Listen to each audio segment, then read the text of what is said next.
Preface. The Mind in the Making. 1. On the purpose of this volume. 2. 3 disappointed methods of reform. 2. 3. On various kinds of thinking. 4. Rationalizing. 5. How creative thought transforms the world. 3. 6. Our animal heritage. The nature of civilization. 7. Our savage mind. 4. 8. Beginning of critical thinking. 9. Influence of Plato and Aristotle. v. 10. Origin of the medieval civilization. 11. Our medieval intellectual inheritance. 6. 12. The scientific revolution. 13. How scientific knowledge has revolutionized the conditions of life. 7. 14. The sickness of an acquisitive society. 15. The philosophy of safety and sanity. 8. The mind in the making. The mind in the making. 16. Some historical reflections on the philosophy of repression. 17. What of it? Appendix. The mind in the making, the relation of intelligence to social reform. Produced by Tiffany Fergan, Mark D. Hoog, Charles Franks and the online distributed proofreading team. The mind in the making. The relation of intelligence to social reform. By James Harvey Robinson. Author of Petrarch, the first modern scholar. Medieval and modern times. The new history, etc. Asterisk asterisk asterisk asterisk asterisk. I. Preface.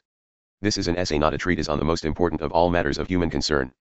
Although it has cost its author a great deal more thought and labor than will be apparent, it falls, in his estimation, far below the demands of its implacably urgent theme. Each page could readily be expanded into a volume. It suggests but the beginning of the beginning now being made to raise men's thinking onto a plane which may perhaps enable them to fend off or reduce some of the dangers which lurk on every hand. J.H.R. New School for Social Research, New York City, August, 1921. The Mind in the Making. 1. On the purpose of this volume. If some magical transformation could be produced in men's ways of looking at themselves and their fellows, no inconsiderable part of the evils which now afflict society would vanish away or remedy themselves automatically. If the majority of influential persons held the opinions and occupied the point of view that a few rather uninfluential people now do, there would, for instance, be no likelihood of another great war, the whole problem of labor and capital would be transformed and attenuated, national arrogance, race animosity, political corruption, and inefficiency would all be reduced below the danger point. As an old Stoic proverb has it, men are tormented by the opinions they have of things, rather than by the things themselves. This is eminently true of many of our worst problems today. We have available knowledge and ingenuity and material resources to make a far fairer world than that in which we find ourselves, but various obstacles prevent our intelligently availing ourselves of them. The object of this book is to substantiate this proposition, to exhibit with entire frankness the the mind in the making. Tremendous difficulties that stand in the way of such a beneficent change of mind, and to point out as clearly as may be some of the measures to be taken in order to overcome them. When we contemplate the shocking derangement of human affairs which now prevails in most civilized countries, including our own, even the best minds are puzzled and uncertain in their attempts to grasp the situation. The world seems to demand a moral and economic regeneration which it is dangerous to postpone, but as yet impossible to imagine, let alone direct. The preliminary intellectual regeneration which would put our leaders in a position to determine and control the course of affairs has not taken place. We have unprecedented conditions to deal with and novel adjustments to make, there can be no doubt of that. We also have a great stock of scientific knowledge unknown to our grandfathers with which to operate. So novel are the conditions, so copious the knowledge, that we must undertake the arduous task of reconsidering a great part of the opinions about man and his relations to his fellow men which have been handed down to us by previous generations who lived in far other conditions and possessed far less information about the world and themselves. We have, however, first to create an unprecedented attitude of mind to cope with unprecedented conditions, and to utilize unprecedented knowledge. This is the preliminary, and most difficult, step to be taken, far more difficult than one would suspect who fails to realize that in order to take it we must overcome inveterate natural tendencies and artificial habits of long standing. How are we to put ourselves in a position to come to think of things that we not only never thought of before, but are most reluctant to question? In short, how are we to rid ourselves of our fond prejudices and open our minds? As a historical student who for a good many years has been especially engaged in inquiring how man happens to have the ideas and convictions about himself and human relations which now prevail, the writer has reached the conclusion that history can at least shed a great deal of light on our present predicaments and confusion. I do not mean by history that conventional chronicle of remote and irrelevant events which embittered the youthful years of many of us, but rather a study of how man has come to be as he is and to believe as he does. No historian has so far been able to make the whole story very plain or popular, but a number of considerations are obvious enough, and it ought not to be impossible some day to popularize them. I venture to think that if certain seemingly indisputable historical facts were generally known and accepted and permitted to play a daily part in our thought, the world would forthwith become a very different place from what it now is. We could then neither delude ourselves in the simple-minded way we now do, nor could we take advantage of the primitive ignorance of others. All our discussions of social, industrial, and political reform would be raised to a higher plane of insight and fruitfulness.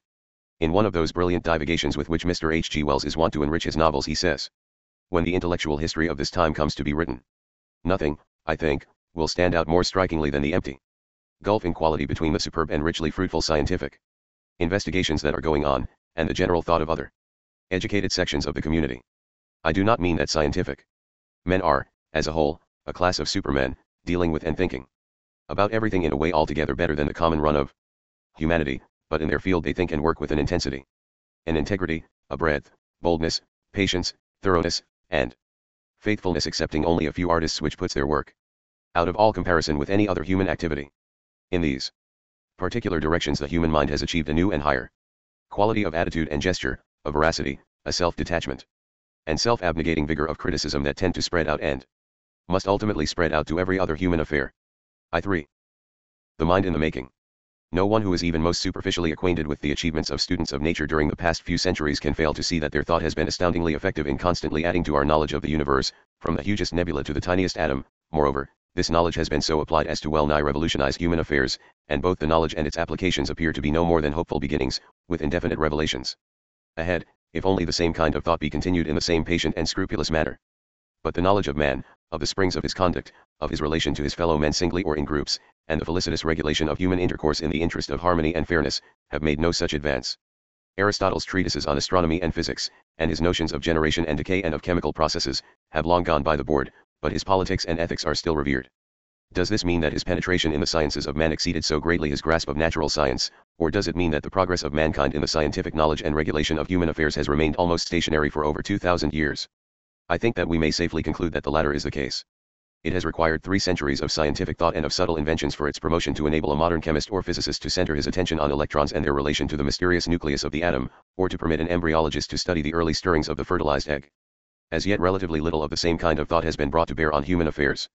When we compare the discussions in the United States Senate in regard to the League of Nations with the consideration of a broken-down car in a roadside garage, the contrast is shocking. The rural mechanic thinks scientifically. His only aim is to avail himself of his knowledge of the nature and workings of the car, with a view to making it run once more. The senator, on the other hand, appears too often to have little idea of the nature and workings of nations, and he relies on rhetoric and appeals to vague fears and hopes or mere partisan animosity. The scientists have been busy for a century in revolutionizing the practical relation of nations. The ocean is no longer a barrier, as it was in Washington's day, but to all intents and purposes a smooth avenue closely connecting, rather than safely separating, the eastern and western continents. The senator will nevertheless unblushingly appeal to policies of a century back, suitable, mayhap, in their day, but now become a warning rather than a guide. The garage man, on the contrary, takes his mechanism as he finds it, and does not allow any mystic respect for the earlier forms of the gas engine to interfere with the needed adjustments. Those who have dealt with natural phenomena, as distinguished from purely human concerns, did not, however, quickly or easily gain popular approbation and respect. The process of emancipating natural science from current prejudices, both of the learned and of the unlearned, has been long and painful, and is not wholly completed yet. If we go back to the opening of the 17th century, we find 3 men whose business it was, above all, to present and defend common sense in the natural sciences. The most eloquent and variedly persuasive of these was Lord Bacon. Then there was the young Descartes, trying to shake himself loose from his training in a Jesuit seminary by going into the 30 Years' War, and starting his intellectual life all over by giving up for the moment all he had been taught. Galileo had committed an offense of a grave character by discussing in the mother tongue the problems of physics. In his old age he was imprisoned and sentenced to repeat the 7 penitential psalms for differing from Aristotle and Moses and the teachings of the theologians. On hearing Galileo's fate, Descartes burned a book he had written, on the world, lest he, too, get into trouble. From that time down to the days of Huxley and John Fiske the struggle has continued, and still continues, the 300 Years' War for intellectual freedom in dealing with natural phenomena. It has been a conflict against ignorance, tradition, and vested interests in church and university, with all that preposterous invective and cruel misrepresentation which characterize the fight against new and critical ideas. Those who cried out against scientific discoveries did so in the name of God, of man's dignity, and of holy religion and morality. Finally, however, it has come about that our instruction in the natural sciences is tolerably free, although there are still large bodies of organized religious believers who are hotly opposed to some of the more fundamental findings of I4. The mind in the making. Biology. Hundreds of thousands of readers can be found for Pastor Russell's exegesis of Ezekiel and the Apocalypse to hundreds who read Conklin's Heredity and Environment or Slosson's Creative Chemistry. No publisher would accept a historical textbook based on an explicit statement of the knowledge we now have of man's animal ancestry. In general, however, our scientific men carry on their work and report their results with little or no effective hostility on the part of the clergy or the schools. The social body has become tolerant of their virus. This is not the case, however, with the social sciences. One cannot but feel a little queasy when he uses the expression social science, because it seems as if we had not as yet got anywhere near a real science of man. I mean by social science our feeble efforts to study man, his natural equipment and impulses, and his relations to his fellows in the light of his origin and the history of the race. This enterprise has hitherto been opposed by a large number of obstacles, essentially more hampering and far more numerous than those which for 300 years hindered the advance of the natural sciences. Human affairs are in themselves far more intricate and perplexing than molecules and chromosomes. But this is only the more reason for bringing to bear on human affairs that critical type of thought and calculation for which the remunerative thought about molecules and chromosomes has prepared the way. I do not for a moment suggest that we can use precisely the same kind of thinking in dealing with the quandaries of mankind that we use in problems of chemical reaction and mechanical adjustment. Exact scientific results, such as might be formulated in mechanics, are, of course, out of the question. It would be unscientific to expect to apply them.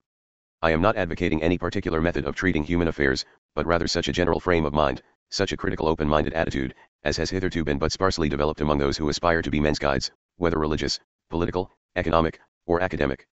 Most human progress has been, as Wells expresses it, a mere muddling through. It has been man's want to explain and sanctify his ways, with little regard to their fundamental and permanent expediency. An arresting example of what this muddling may mean we have seen during these recent years in the slaying or maiming of 15 million of our young men, resulting in incalculable loss, continued disorder, and bewilderment. Yet men seem blindly driven to defend and perpetuate the conditions which produced the last disaster. Unless we wish to see a recurrence of this or some similar calamity, we must, as I have already suggested, create a new and unprecedented attitude of mind to meet the new and unprecedented conditions which confront us. We should proceed to the thorough reconstruction of our mind, with a view to understanding actual human conduct and organization. We must examine the facts freshly, critically, and dispassionately, and then allow our philosophy to formulate itself as a result of this examination, instead of permitting our observations to be distorted by archaic philosophy, political economy, and ethics. As it is, we are taught our philosophy first, and in its light we try to justify the facts. We must reverse this process, as did those who began the great work in experimental science. We must first face the facts, and patiently await the emergence of a new philosophy. A willingness to examine the very foundations of society does not mean a desire to encourage or engage in any hasty readjustment, but certainly no wise or needed readjustment can be made unless such an examination is undertaken. I come back, then, to my original point that in this examination of existing facts history, by revealing the origin of many of our current fundamental beliefs, will tend to free our minds so as to permit honest thinking. Also, that the historical facts which I propose to recall would, if permitted to play a constant part in our thinking, automatically eliminate a very considerable portion of the gross stupidity and blindness which characterize our present thought and conduct in public affairs, and would contribute greatly to developing the needed scientific attitude toward human concerns, in other words, to bringing the mind up to date. I-5. The mind in the making. 2-3 disappointed methods of reform. Plans for social betterment and the cure of public ills have in the past taken 3 general forms: I. Changes in the rules of the game, 2. Spiritual exhortation, and 3. Education. Had all these not largely failed, the world would not be in the plight in which it now confessedly is. Many reformers concede that they are suspicious of what they call ideas. They are confident that our troubles result from defective organization, which should be remedied by more expedient legislation and wise ordinances. Abuses should be abolished or checked by forbidding them, or by some ingenious reordering of procedure. Responsibility should be concentrated or dispersed. The term of office of government officials should be lengthened or shortened, the number of members in governing bodies should be increased or decreased, there should be direct primaries, referendum, recall, government by commission. Powers should be shifted here and there with the hope of meeting obvious mischances all too familiar in the past. In industry and education, administrative reform is constantly going on, with the hope of reducing friction and increasing efficiency. The House of Commons not long ago came to new terms with the peers. The League of Nations has already had to adjust the functions and influence of the Council and the Assembly, respectively. No one will question that organization is absolutely essential in human affairs, but reorganization, while it sometimes produces assignable benefit, often fails to meet existing evils, and not uncommonly engenders new and unexpected ones. Our confidence in restriction and regimentation is exaggerated. What we usually need is a change of attitude, and without this our new regulations often leave the old situation unaltered. So long as we allow our government to be run by politicians and business lobbies, it makes little difference how many aldermen or assemblymen we have or how long the mayor or governor holds office. In a university, the fundamental drift of affairs cannot be greatly modified by creating a new dean, or a university council, or by enhancing or decreasing the nominal authority of the president or faculty. We now turn to the second sanctified method of reform, moral uplift. To those who are impatient with mere administrative reform, or who lack faith in it, declare that what we need is brotherly love. Thousands of pulpits admonish us to remember that we are all children of one heavenly Father and that we should bear one another's burdens with fraternal patience. Capital is too selfish, labor is bent on its own narrow interests regardless of the risks capital takes. We are all dependent on one another, and a recognition of this should beget mutual forbearance and glad cooperation. Let us forget ourselves in others. Little children, love one another. The fatherhood of God has been preached by Christians for over 18 centuries, and the brotherhood of man by the Stoics long before them. The doctrine has proved compatible with slavery and serfdom, with wars blessed, and not infrequently instigated, by religious leaders, and with industrial oppression which it requires a brave clergyman or teacher to denounce today. True, we sometimes have moments of sympathy when our fellow creatures become objects of tender solicitude. Some rare souls may honestly flatter themselves that they love mankind in general, but it would surely be a very rare soul indeed who dared profess that he loved his personal enemies, much less the enemies of his country or institutions.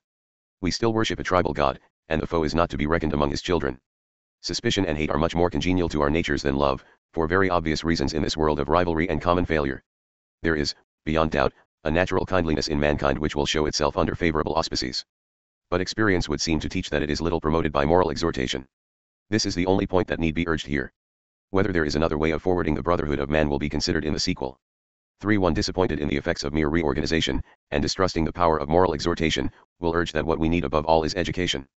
It is quite true that what we need is education, but something so different from what now passes as such that it needs a new name. 3. Disappointed methods of reform. The mind in the making. Education has more various aims than we usually recognize, and should of course be judged in relation to the importance of its several intentions, and of its success in gaining them. The arts of reading and writing and figuring all would concede are basal in a world of newspapers and business. Then there is technical information and the training that prepares one to earn a livelihood in some more or less standardized guild or profession. Both these aims are reached fairly well by our present educational system, subject to various economies and improvements in detail. Then there are the studies which it is assumed contribute to general culture and to training the mind, with the hope of cultivating our tastes, stimulating the imagination, and mayhap improving our reasoning powers. This branch of education is regarded by the few as very precious and indispensable, by the many as at best an amenity which has little relation to the real purposes and success of life. It is highly traditional and retrospective in the main, concerned with ancient tongues, old and revered books, higher mathematics, somewhat archaic philosophy and history, and the fruitless form of logic which has until recently been prized as man's best guide in the fastnesses of error. To these has been added in recent decades a choice of the various branches of natural science. The results, however, of our present scheme of liberal education are disappointing.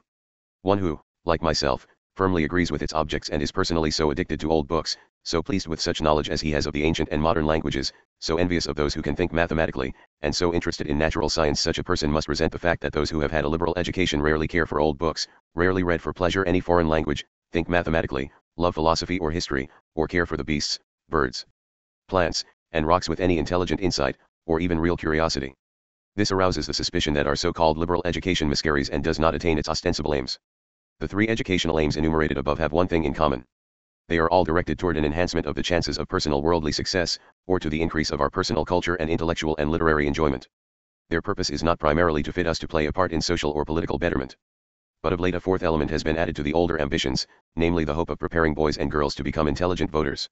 This need has been forced upon us by the coming of political democracy, which makes one person's vote exactly as good as another's. Now education for citizenship would seem to consist in gaining a knowledge of the actual workings of our social organization, with some illuminating notions of its origin, together with a full realization of its defects and their apparent sources. But here we encounter an obstacle that is unimportant in the older types of education, but which may prove altogether fatal to any good results in our efforts to make better citizens. Subjects of instruction like reading and writing, mathematics, Latin and Greek, chemistry and physics, medicine and the law are fairly well standardized and retrospective.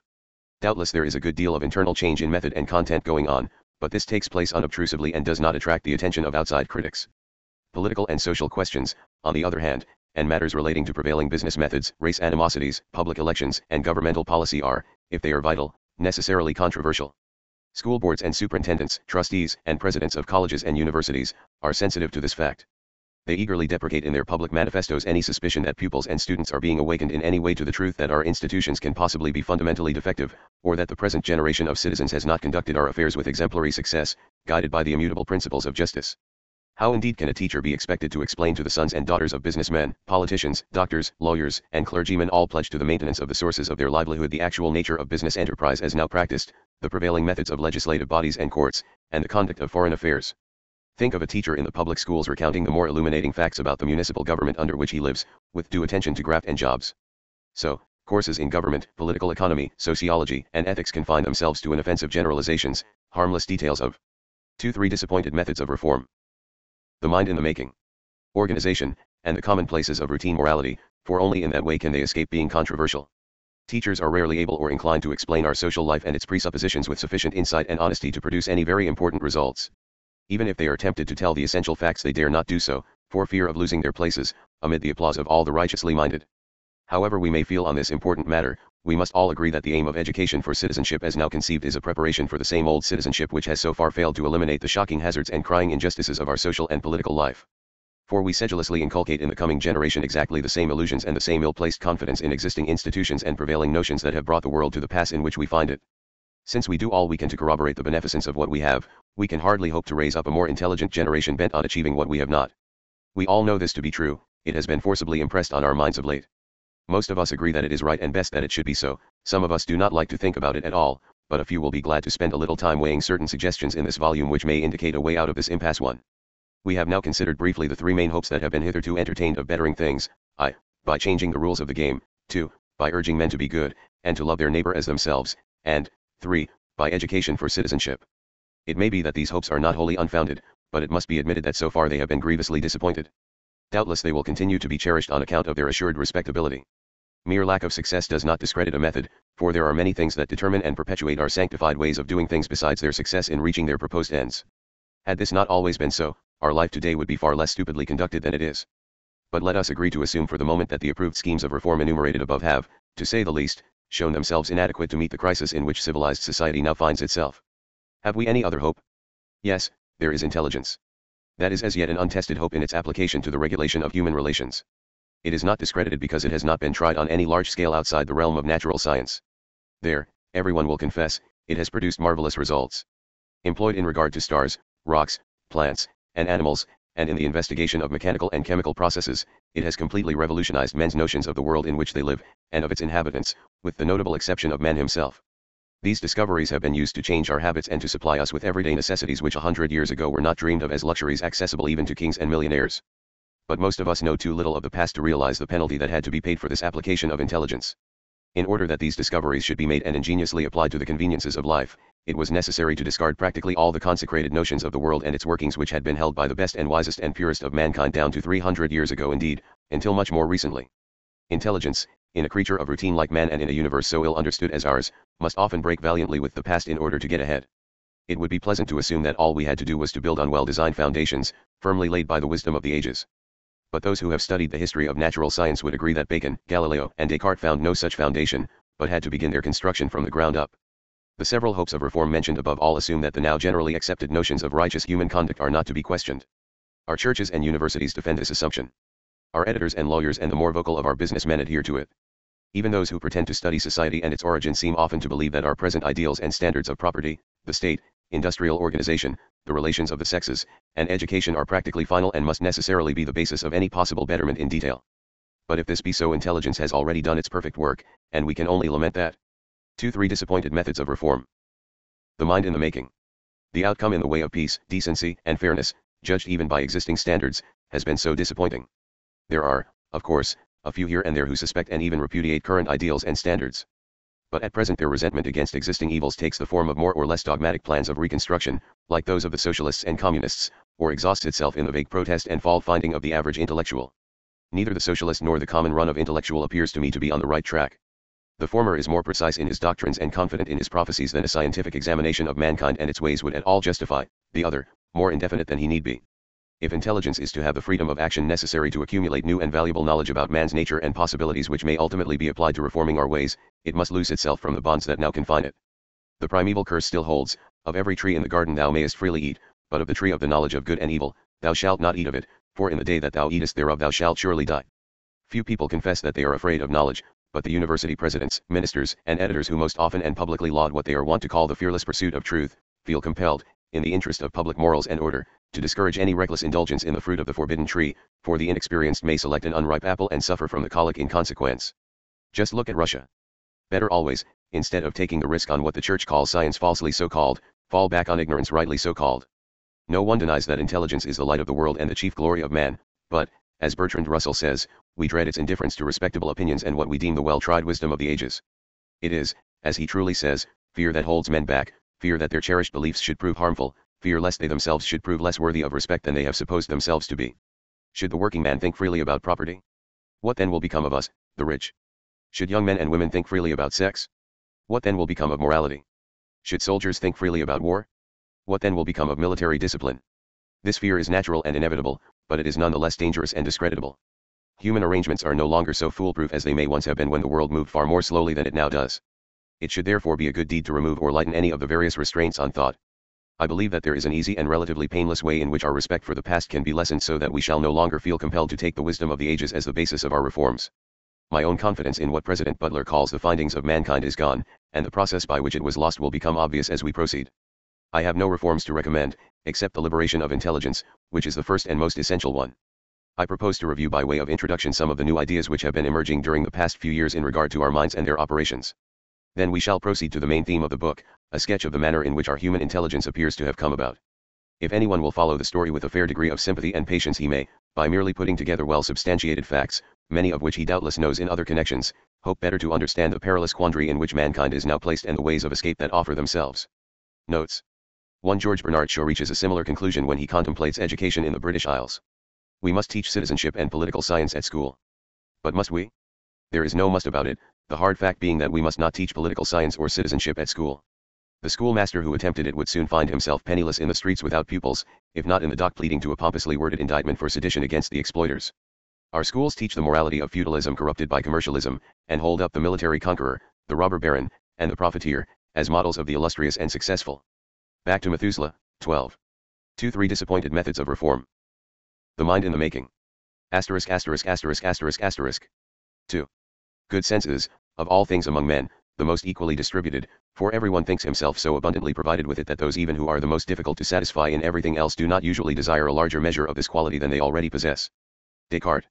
We see men today, instead of the frank and courageous recognition of his status, the docile attention to his biological history, the determination to let nothing stand in the way of the security and permanence of his future, which alone can establish the safety and happiness of the race, substituting blind confidence in his destiny, unclouded faith in the essentially respectful attitude of the universe toward his moral code, and a belief no less firm that his traditions and laws and institutions necessarily contain permanent qualities of reality. William Trotter. 3. On various kinds of thinking. The truest and most profound observations on intelligence have in the past been made by the poets and, in recent times, by story writers. They have been keen observers and recorders and reckon freely with the emotions and sentiments. Most philosophers, on the other hand, have exhibited a grotesque ignorance of man's life and have built up systems that are elaborate and imposing, but quite unrelated to actual human affairs. They have almost consistently neglected the actual process of thought and have set the mind off as something apart to be studied by itself. But no such mind, exempt from bodily processes, animal impulses, savage traditions, infantile impressions, conventional reactions, and traditional knowledge, ever existed, even in the case of the most abstract of metaphysicians. Kant entitled his great work A Critique of Pure Reason. But to the modern student of mind pure reason seems as mythical as the pure gold, transparent as glass, with which the celestial city is paved. Formerly philosophers thought of mind as having to do exclusively with conscious thought. It was that within man which perceived, remembered, judged, reasoned, understood, believed, willed. But of late it has been shown that we are unaware of a great part of what we perceive, remember, will, and infer, and that a great part of the thinking of which we are aware is determined by that of which we are not conscious. It has indeed been demonstrated that our unconscious psychic life far outruns our conscious. This seems perfectly natural to anyone who considers the following facts. The sharp distinction between the mind and the body is, as we shall find, a very ancient and spontaneous uncritical savage prepossession. What we think of as mind is so intimately associated with what we call body that we are coming to realize that the one cannot be understood without the other. Every thought reverberates through the body, and, on the other hand, alterations in our physical condition affect our whole attitude of mind. The insufficient elimination of the foul and decaying products of digestion may plunge us into deep melancholy, whereas a few whiffs of nitrous monoxide may exalt us to the seventh heaven of supernal knowledge and godlike complacency. And vice versa, a sudden word or thought may cause our heart to jump, check our breathing, or make our knees as water. There is a whole new literature growing up which studies the effects of our bodily secretions and our muscular tensions and their relation to our emotions and our thinking. 210. The mind in the making. Then there are hidden impulses and desires and secret longings of which we can only with the greatest difficulty take account. They influence our conscious thought in the most bewildering fashion. Many of these unconscious influences appear to originate in our very early years. The older philosophers seem to have forgotten that even they were infants and children at their most impressionable age and never could by any possibility get over it. The term unconscious, now so familiar to all readers of modern works on psychology, gives offense to some adherents of the past. There should, however, be no special mystery about it. It is not a new animistic abstraction, but simply a collective word to include all the physiological changes which escape our notice, all the forgotten experiences and impressions of the past which continue to influence our desires and reflections and conduct, even if we cannot remember them. What we can remember at any time is indeed an infinitesimal part of what has happened to us. We could not remember anything unless we forgot almost everything. As Bergson says, the brain is the organ of forgetfulness as well as of memory. Moreover, we tend, of course, to become oblivious to things to which we are thoroughly accustomed, for habit blinds us to their existence. So the forgotten and the habitual make up a great part of the so-called unconscious. If we are ever to understand man, his conduct and reasoning, and if we aspire to learn to guide his life and his relations with his fellows more happily than heretofore, we cannot neglect the great discoveries briefly noted above. We must reconcile ourselves to novel and revolutionary conceptions of the mind, for it is clear that the older philosophers, whose works still determine our current views, had a very superficial notion of the subject with which they dealt. But for our purposes, with due regard to what has just been said and to much that has necessarily been left unsaid, and with the indulgence of those who will at first be inclined to dissent, we shall consider mind chiefly as conscious knowledge and intelligence, as what we know, and our attitude toward it our disposition to increase our information, classify it, criticize it and apply it. We do not think enough about thinking, and much of our confusion is the result of current illusions in regard to it. Let us forget for the moment any impressions we may have derived from the philosophers, and see what seems to happen in ourselves. The first thing that we notice is that our thought moves with such incredible rapidity that it is almost impossible to arrest any specimen of it long enough to have a look at it. When we are offered a penny for our thoughts, we always find that we have recently had so many things in mind that we can easily make a selection which will not compromise us too nakedly. On inspection we shall find that even if we are not downright ashamed of a great part of our spontaneous thinking, it is far too intimate, personal, ignoble, or trivial to permit us to reveal more than a small part of it. I believe this must be true of everyone. We do not, of course, know what goes on in other people's heads. They tell us very little and we tell them very little. The spigot of speech, rarely fully opened, could never emit more than driblets of the ever-renewed hogshead of thought, not grosser wie's Heidelberger Fess. We find it hard to believe that other people's thoughts are as silly as our own, but they probably are. We all appear to ourselves to be thinking all the time during our waking hours, and most of us are aware that we go on thinking while we are asleep, even more foolishly than when awake. When uninterrupted by some practical issue, we are engaged in what is now known as a reverie. This is our spontaneous and favorite kind of thinking.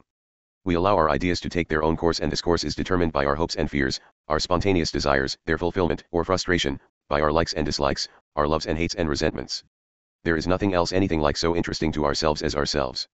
All thought that is not more or less laboriously controlled and directed will inevitably circle about the beloved ego. It is amusing and pathetic to observe this tendency in ourselves and in others. We learn politely and generously to overlook this truth, but if we dare to think of it, it blazes forth like the noontide sun. The reverie or free association of ideas has of late become the subject of scientific research. While investigators are not yet agreed on the results, or at least on the proper interpretation to be given to them, there can be no doubt that our reveries form the chief index to our fundamental character.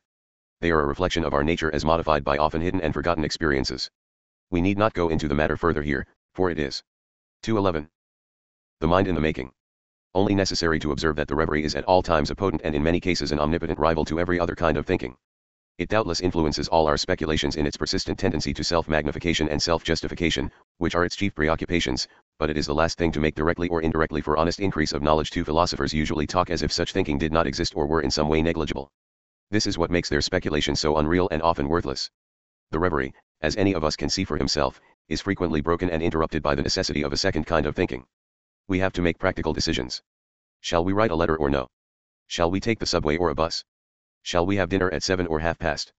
Shall we buy US rubber or a Liberty bond? Decisions are easily distinguishable from the free flow of the reverie.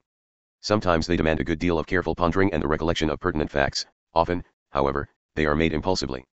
They are a more difficult and laborious thing than the reverie, and we resent having to make up our mind when we are tired, or absorbed in a congenial reverie. Weighing a decision, it should be noted, does not necessarily add anything to our knowledge, although we may, of course, seek further information before making it. 4. Rationalizing. A third kind of thinking is stimulated when anyone questions our belief and opinions. We sometimes find ourselves changing our minds without any resistance or heavy emotion, but if we are told that we are wrong, we resent the imputation and harden our hearts. We are incredibly heedless in the formation of our beliefs, but find ourselves filled with an illicit passion for them when anyone proposes to rob us of their companionship. It is obviously not the ideas themselves that are dear to us, but our self-esteem, which is threatened. We are by nature stubbornly pledged to defend our own from attack, whether it be our person, our family, our property, or our opinion. A United States Senator once remarked to a friend of mine that God Almighty could not make him change his mind on our Latin America policy. We may surrender, but rarely confess ourselves vanquished. In the intellectual world at least, peace is without victory. Few of us take the pains to study the origin of our cherished convictions. Indeed, we have a natural repugnance to so doing.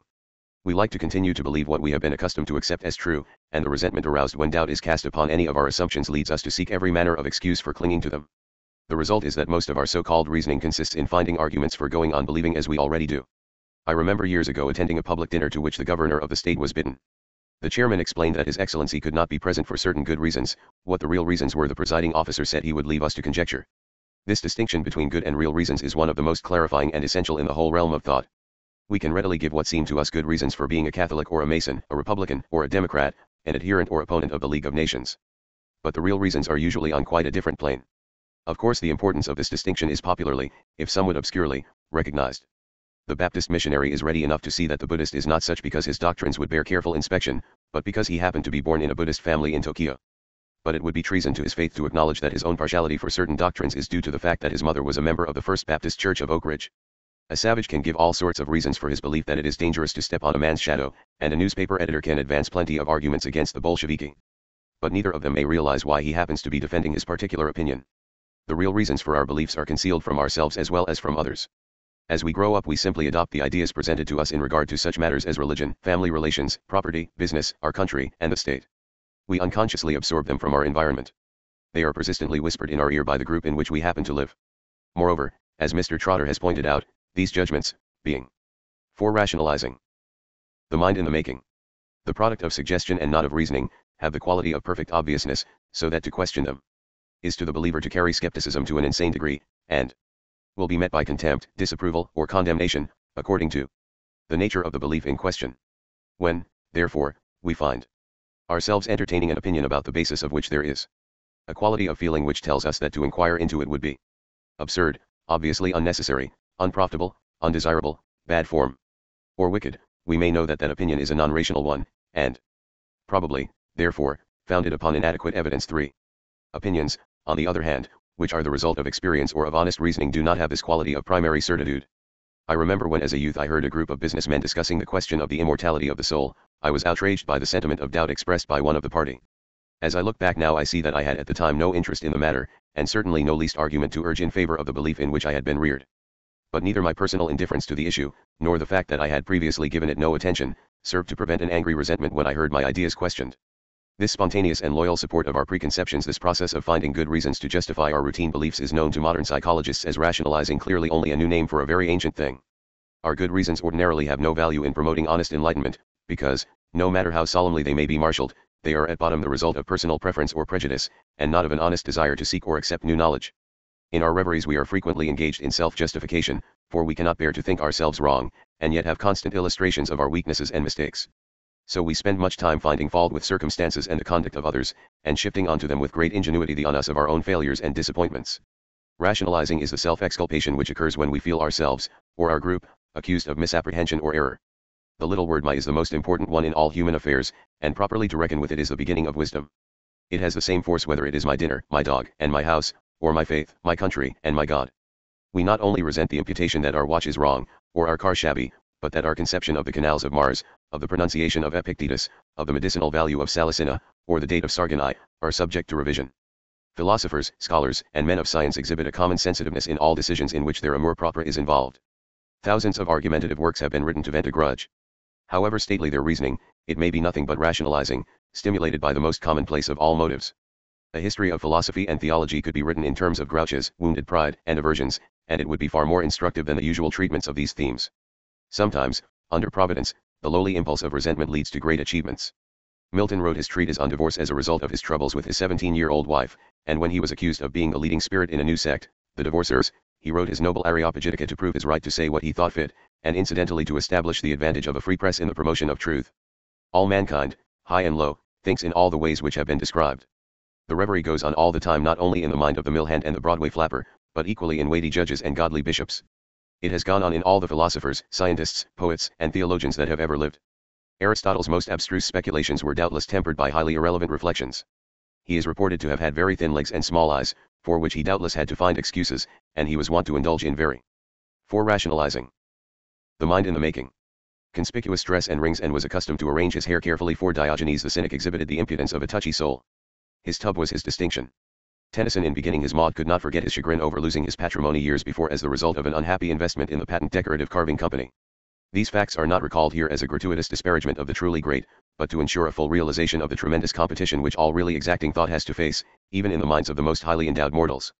And now the astonishing and perturbing suspicion emerges that perhaps almost all that had passed for social science, political economy, politics, and ethics in the past may be brushed aside by future generations as mainly rationalizing. John Dewey has already reached this conclusion in regard to philosophy. 5. Veblen 6 and other writers have revealed the various unperceived presuppositions of the traditional political economy, and now comes an Italian sociologist, Vilfredo Pareto, who, in his huge treatise on general sociology, devotes hundreds of pages to substantiating a similar thesis affecting all the social sciences. 7. This conclusion may be ranked by students of 100 years hence as one of the several great discoveries of our age. It is by no means fully worked out, and it is so opposed to nature that it will be very slowly accepted by the great mass of those who consider themselves thoughtful. As a historical student, I am personally fully reconciled to this newer view. Indeed, it seems to me inevitable that just as the various sciences of nature were, before the opening of the 17th century, largely masses of rationalizations to suit the religious sentiments of the period, so the social sciences have continued even to our own day to be rationalizations of uncritically accepted beliefs and customs. It will become apparent as we proceed that the fact that an idea is ancient and that it has been widely received is no argument in its favor, but should immediately suggest the necessity of carefully testing it as a probable instance of rationalization. 5. How creative thought transforms the world.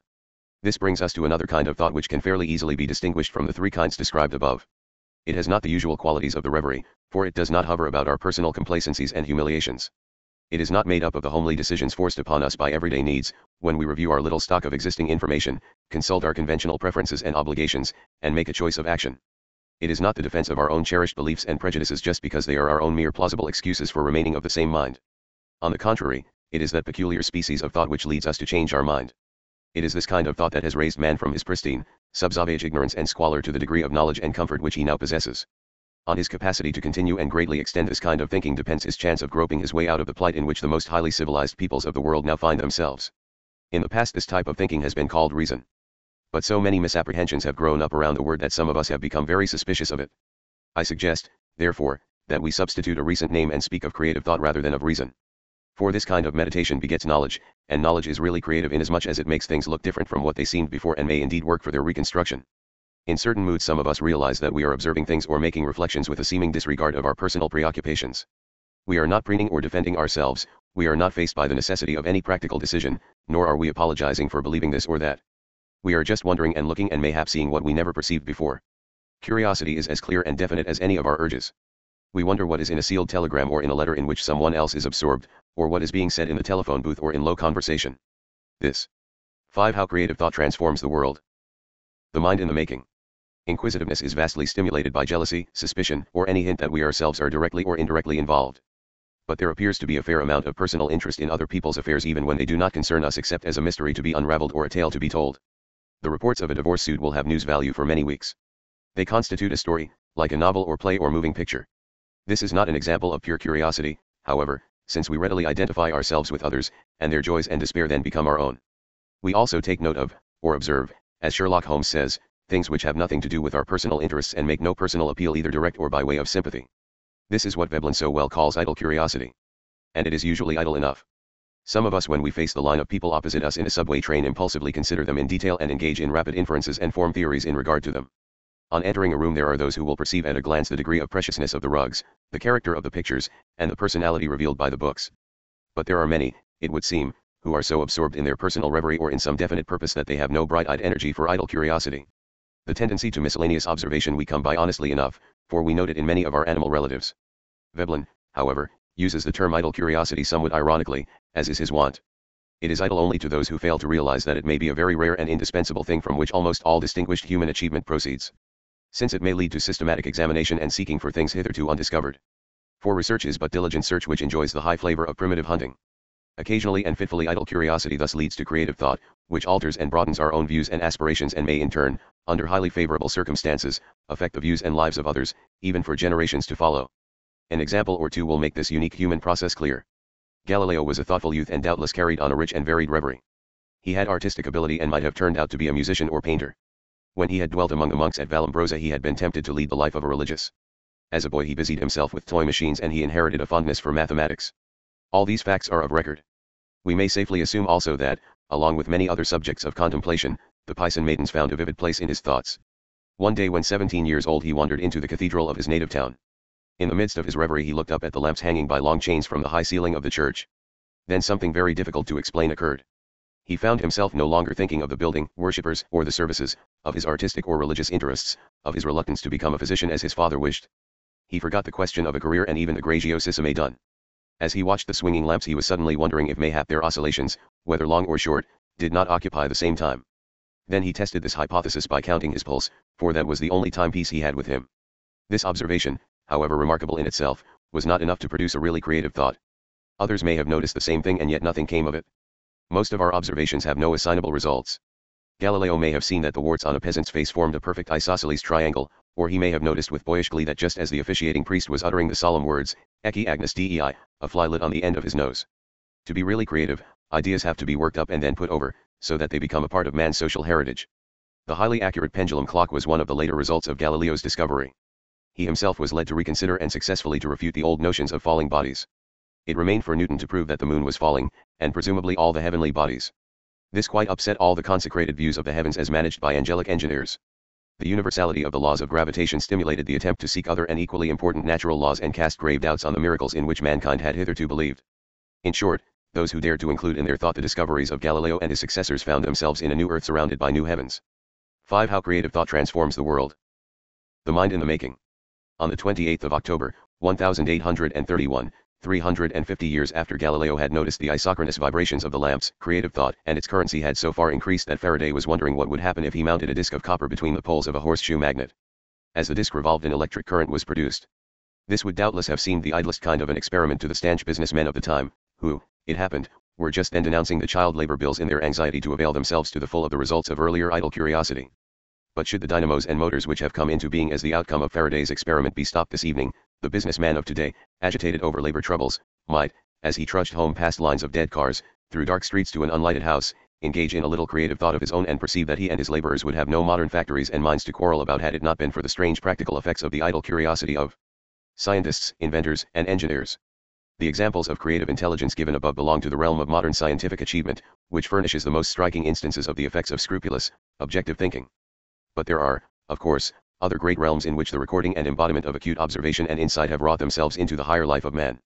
The great poets and dramatists and our modern storytellers have found themselves engaged in productive reveries, noting and artistically presenting their discoveries for the delight and instruction of those who have the ability to appreciate them.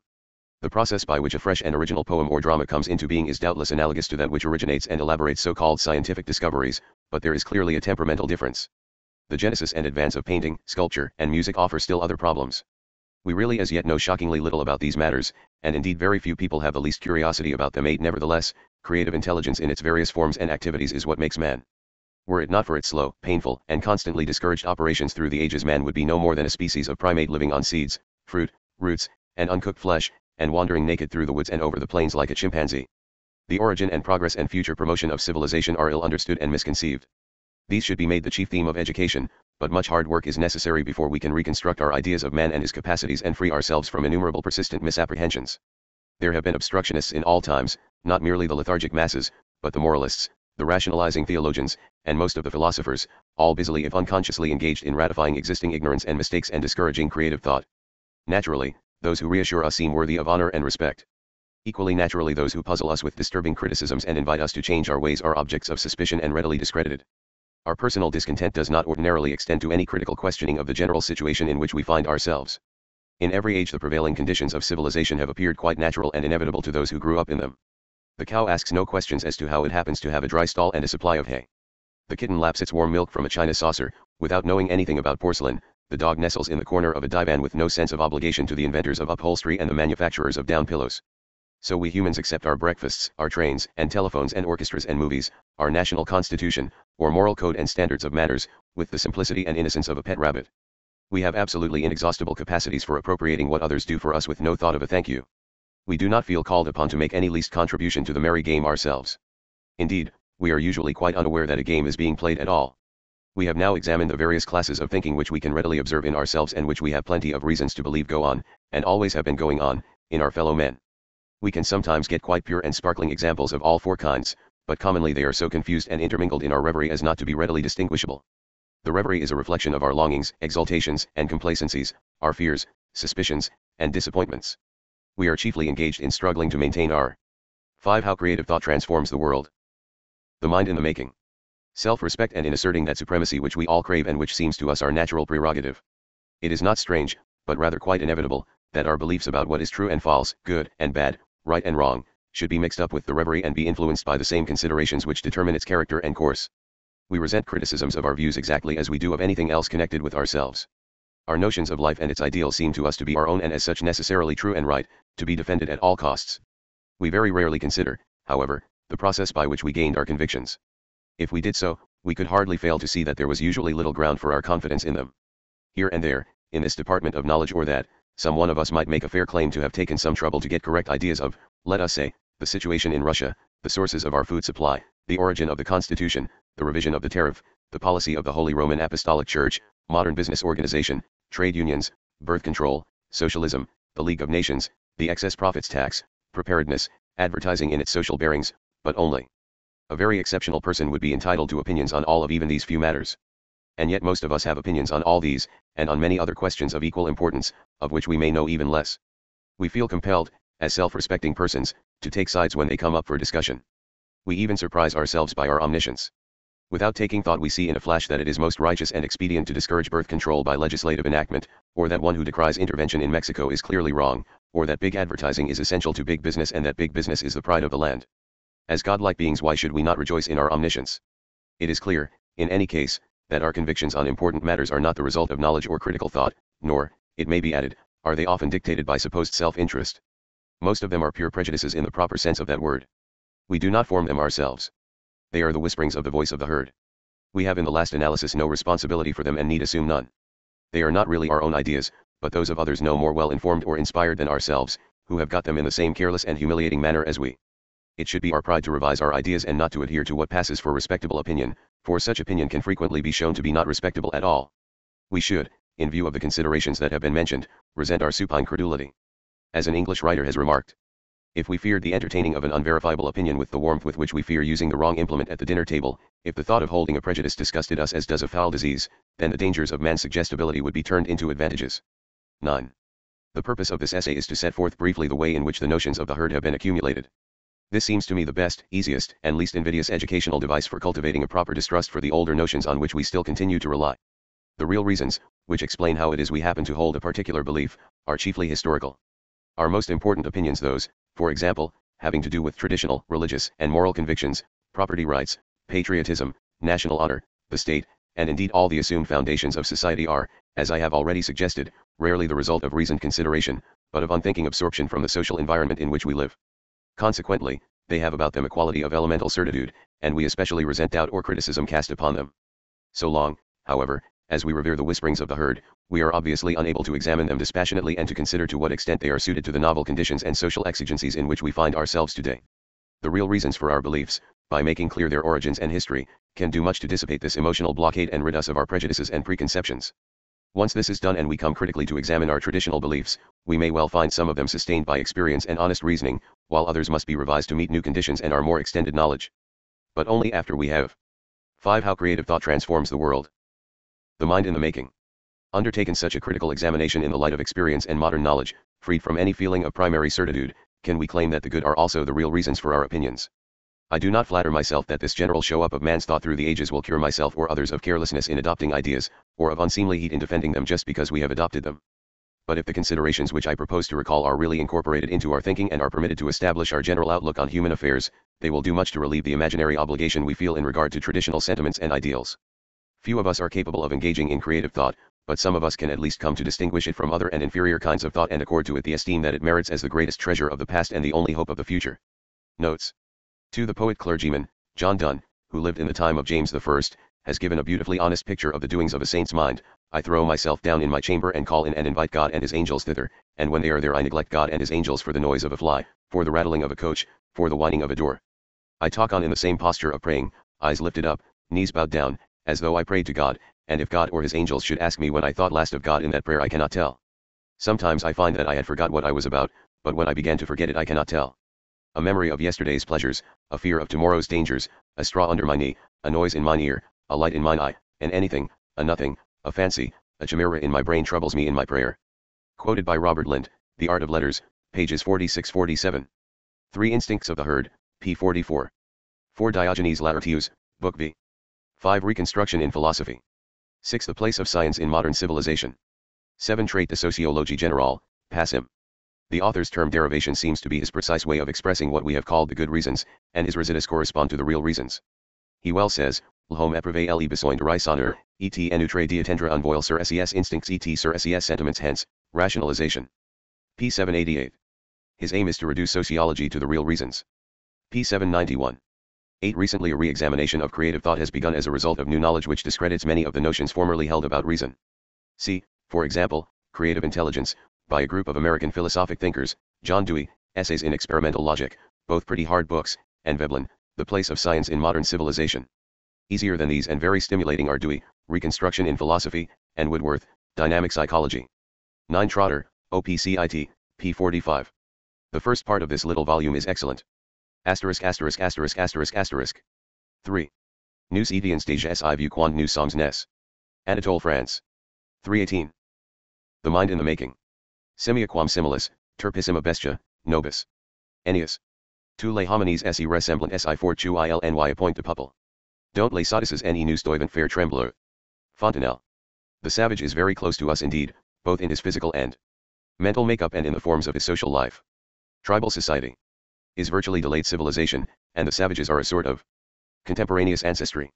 William I Thomas. 6. Our animal heritage. The nature of civilization. There are 4 historical layers underlying the minds of civilized men: the animal mind, the child mind, the savage mind, and the traditional civilized mind. We are all animals and never can cease to be. We were all children at our most impressionable age and can never get over the effects of that. Our human ancestors have lived in savagery during practically the whole existence of the race, say 500,000 or a million years, and the primitive human mind is ever with us. Finally, we are all born into an elaborate civilization, the constant pressure of which we can by no means escape. Each of these underlying minds has its special sciences and appropriate literatures. The new discipline of animal or comparative psychology deals with the first, genetic and analytical psychology with the second, 10 anthropology, ethnology, and comparative religion with the third, and the history of philosophy, science, theology, and literature with the fourth. We may grow beyond these underlying minds, and in the light of new knowledge we may criticize their findings and even persuade ourselves that we have successfully transcended them. But if we are fair with ourselves, we shall find that their hold on us is really inexorable. We can only transcend them artificially and precariously and in certain highly favorable conditions. Depression, anger, fear, or ordinary irritation will speedily prove the insecurity of any structure that we manage to rear on our fourfold foundation. Such fundamental and vital preoccupations as religion, love, war, and the chase stir impulses that lie far back in human history and which effectually repudiate the cavillings of ratiocination. In all our reveries and speculations, even the most exacting, sophisticated, and disillusioned, we have 3 unsympathetic companions sticking closer than a brother and looking on with jealous impatience: our wild apish progenitor, a playful or peevish baby, and a savage. We may at any moment find ourselves overtaken with a warm sense of camaraderie for any or all of these ancient pals of ours, and experience infinite relief in once more ording ourselves with them as of yore. Some of us have in addition a Greek philosopher or man of letters in us, some a Neoplatonic mystic, some a medieval monk, all of whom have learned to make terms with their older playfellows. Before retracing the way in which the mind as we now find it in so-called intelligent people has been accumulated, we may take time to try to see what civilization is and why man alone can become civilized. For the mind has expanded pari passu with civilization, and without civilization there would, I venture to conjecture, have been no human mind in the commonly accepted sense of that term. It is now generally conceded by all who have studied the varied evidence and have freed themselves from ancient prejudice that, if we traced back our human lineage far enough, we should come to a point where our human ancestors had no civilization and lived a speechless, naked, houseless, fireless, and toolless life, similar to that of the existing primates with which we are zoologically closely connected. 6. Our animal heritage. The nature of civilization. The mind in the making. This is one of the most fully substantiated of historical facts, and one which we can never neglect in our attempts to explain man as he now is. We are all descended from the lower animals. We are furthermore still animals with not only an animal body, but with an animal mind. And this animal body and animal mind are the original foundations on which even the most subtle and refined intellectual life must perforce rest. We are ready to classify certain of our most essential desires as brutish hunger and thirst, the urgence of sleep, and especially sexual longing. We know of blind animal rage, of striking, biting, scratching, howling, and snarling, of irrational fears and ignominious flight. We share our senses with the higher animals, have eyes and ears, noses and tongues much like theirs, heart, lungs, and other viscera, and 4 limbs. They have brains which stand them in good stead, although their heads are not so good as ours. But when one speaks of the animal mind, he should think of still other resemblances between the brute and man. All animals learn, even the most humble among them may gain something from experience. All the higher animals exhibit curiosity under certain circumstances, and it is this impulse which underlies all human science. Moreover, some of the higher animals, especially the apes and monkeys, are much given to fumbling and groping. They are restless, easily bored, and spontaneously experimental. They therefore make discoveries quite unconsciously, and form new and sometimes profitable habits of action. If, by mere fumbling, a monkey, cat, or dog happens on a way to secure food, this remunerative line of conduct will occur to the creature when he feels hungry. This is what Thorndike has named learning by trial and error. It might better be called fumbling and success, for it is the success that establishes the association. The innate curiosity which man shares with his uncivilized zoological relatives is the native impulse that leads to scientific and philosophical speculation, and the original fumbling of a restless ape has become the ordered experimental investigation of modern times. A creature which lacked curiosity and had no tendency to fumble could never have developed civilization and human intelligence. L0. But why did man alone of all the animals become civilized? The reason is not far to seek, although it has often escaped writers 11 on the subject. All animals gain a certain wisdom with age and experience, but the experience of one ape does not profit another. Learning among animals below man is individual, not cooperative and cumulative. One dog does not seem to learn from another, nor one ape from another, in spite of the widespread misapprehension in this regard. Many experiments have been patiently tried in recent years, and it seems to be pretty well established that the monkey learns by monkeying, but that he rarely or never appears to ape. He does not learn by imitation, because he does not imitate. There may be minor exceptions, but the fact that apes never, in spite of a bodily equipment nearly human, become in the least degree civilized, would seem to show that the accumulation of knowledge or dexterity through imitation is impossible for them. Man has the various sense organs of the apes and their extraordinary power of manipulation. To these essentials he adds a brain sufficiently more elaborate than that of the chimpanzee to enable him to do something that the ape cannot do, namely, see things clearly enough to form associations through imitation. 12. We can imagine the manner in which man unwittingly took one of his momentous and unprecedented first steps in civilization. Some restless primeval savage might find himself scraping the bark off a stick with the edge of a stone or shell and finally cutting into the wood and bringing the thing to a point. He might then spy an animal and, quite without reasoning, impulsively make a thrust with the stick and discover that it pierced the creature. If he could hold these various elements in the situation, sharpening the stick and using it, he would have made an invention a rude spear. A particularly acute bystander might comprehend and imitate the process. If others did so and the habit was established in the tribe so that it became traditional and was transmitted to following generations, the process of civilization would have begun, also the process of human learning, which is noticing distinctions and analyzing situations. This simple process of sharpening a stick would involve the concepts, as the philosophers say, of a tool and bark and a point and an artificial weapon. But ages and ages were to elapse before the botanist would distinguish the various layers which constitute the bark, or successive experimenters. 6. Our animal heritage. The nature of civilization. The mind in the making. Come upon the idea of a bayonet to take the place of the spear. Of late, considerable attention has been given to the question of man's original, uneducated, animal nature. What resources has he as a mere creature independent of any training that results from being brought up in some sort of civilized community? The question is difficult to formulate satisfactorily and still more difficult to answer. But without attempting to list man's supposed natural instincts, we must assume that civilization is built up on his original propensities and impulses, whatever they may be. These probably remain nearly the same from generation to generation. The idea formerly held that the civilization of our ancestors affects our original nature is almost completely surrendered. We are all born wholly uncivilized. If a group of infants from the best families of today could be reared by apes, they would find themselves with no civilization. How long it would take them and their children to gain what now passes for even a low savage culture, it is impossible to say. The whole arduous task would have to be performed anew, and it might not take place at all, unless conditions were favorable, for man is not naturally a progressive animal. He shares the tendency of all other animal tribes just to pull through and reproduce his kind. Most of us do not stop to think of the conditions of an animal existence. When we read the descriptions of our nature as given by William James, McDougall, or even Thorndike, with all his reservations, we get a rather impressive idea of our possibilities, not a picture of uncivilized life. When we go camping, we think that we are deserting civilization, forgetting the sophisticated guides, and the pack horses laden with the most artificial luxuries, many of which would not have been available even 100 years ago. We lead the simple life with Swedish matches, Brazilian coffee, Canadian bacon, California canned peaches, magazine rifles, jointed fishing rods, and electric flashlights. We are elaborately clothed and can discuss Bergson's views or D.H. Lawrence's last story. We naively imagine we are returning to primitive conditions because we are living out of doors or sheltered in a less solid abode than usual, and have to go to the brook for water. But man's original estate was, as Hobbes reflected, poor, nasty, brutish, and short. To live like an animal is to rely upon one's own quite naked equipment and efforts, and not to mind getting wet or cold or scratching one's bare legs in the underbrush. One would have to eat his roots and seeds quite raw, and gnaw a bird as a cat does. To get the feel of uncivilized life, let us recall how savages with the comparatively advanced degree of culture reached by our native Indian tribes may fall to when really hungry. In the journal of the Lewis and Clark expedition there is an account of the killing of a deer by the white men. Hearing of this, the Shoshones raced wildly to the spot where the warm and bloody entrails had been thrown out, and ran tumbling over one another like famished dogs. Each tore away whatever part he could, and instantly began to eat it. Some had the liver, some the kidneys, and, in short, no part on which we are accustomed to look with disgust escaped them. One of them, who had seized about 9 feet of the entrails, was chewing at one end, while with his hand he was diligently clearing his way by discharging the contents at the other. Another striking example of simple animal procedure is given in the same journal. One of the women, who had been leading 2 of our pack horses, halted at a rivulet about a mile behind and sent on the 2 horses by a female friend. On inquiring of Camille Waite the cause of her detention, he answered, with great apparent unconcern, that she had just stopped to lie in, but would soon overtake us. In fact, we were astonished to see her in about an hour's time come on with her newborn infant, and pass us on her way to the camp, seemingly. 6. Our animal heritage. The nature of civilization. The mind in the making. In perfect health. This is the simple life, and it was the life of our ancestors before civilization began. It had been the best kind of life possible in all the preceding eons of the world's history. Without civilization it would be the existence to which all human beings now on the earth would forthwith revert. It is man's starting point. 13. But what about the mind? What was going on in the heads of our untutored forebears? We are apt to fall into the error of supposing that because they had human brains they must have had some with the same kinds of ideas and made the same kind of judgments that we do. Even distinguished philosophers like Descartes and Rousseau made this mistake. This assumption will not stand inspection.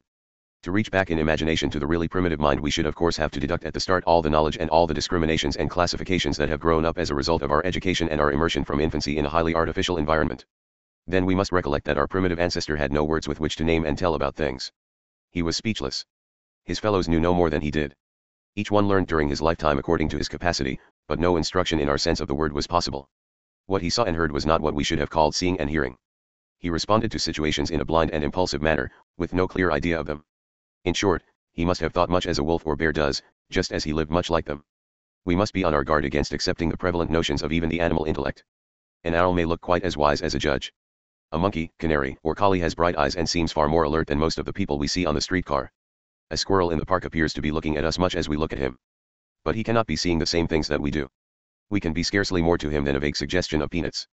And even the peanut has little of the meaning for him that it has for us.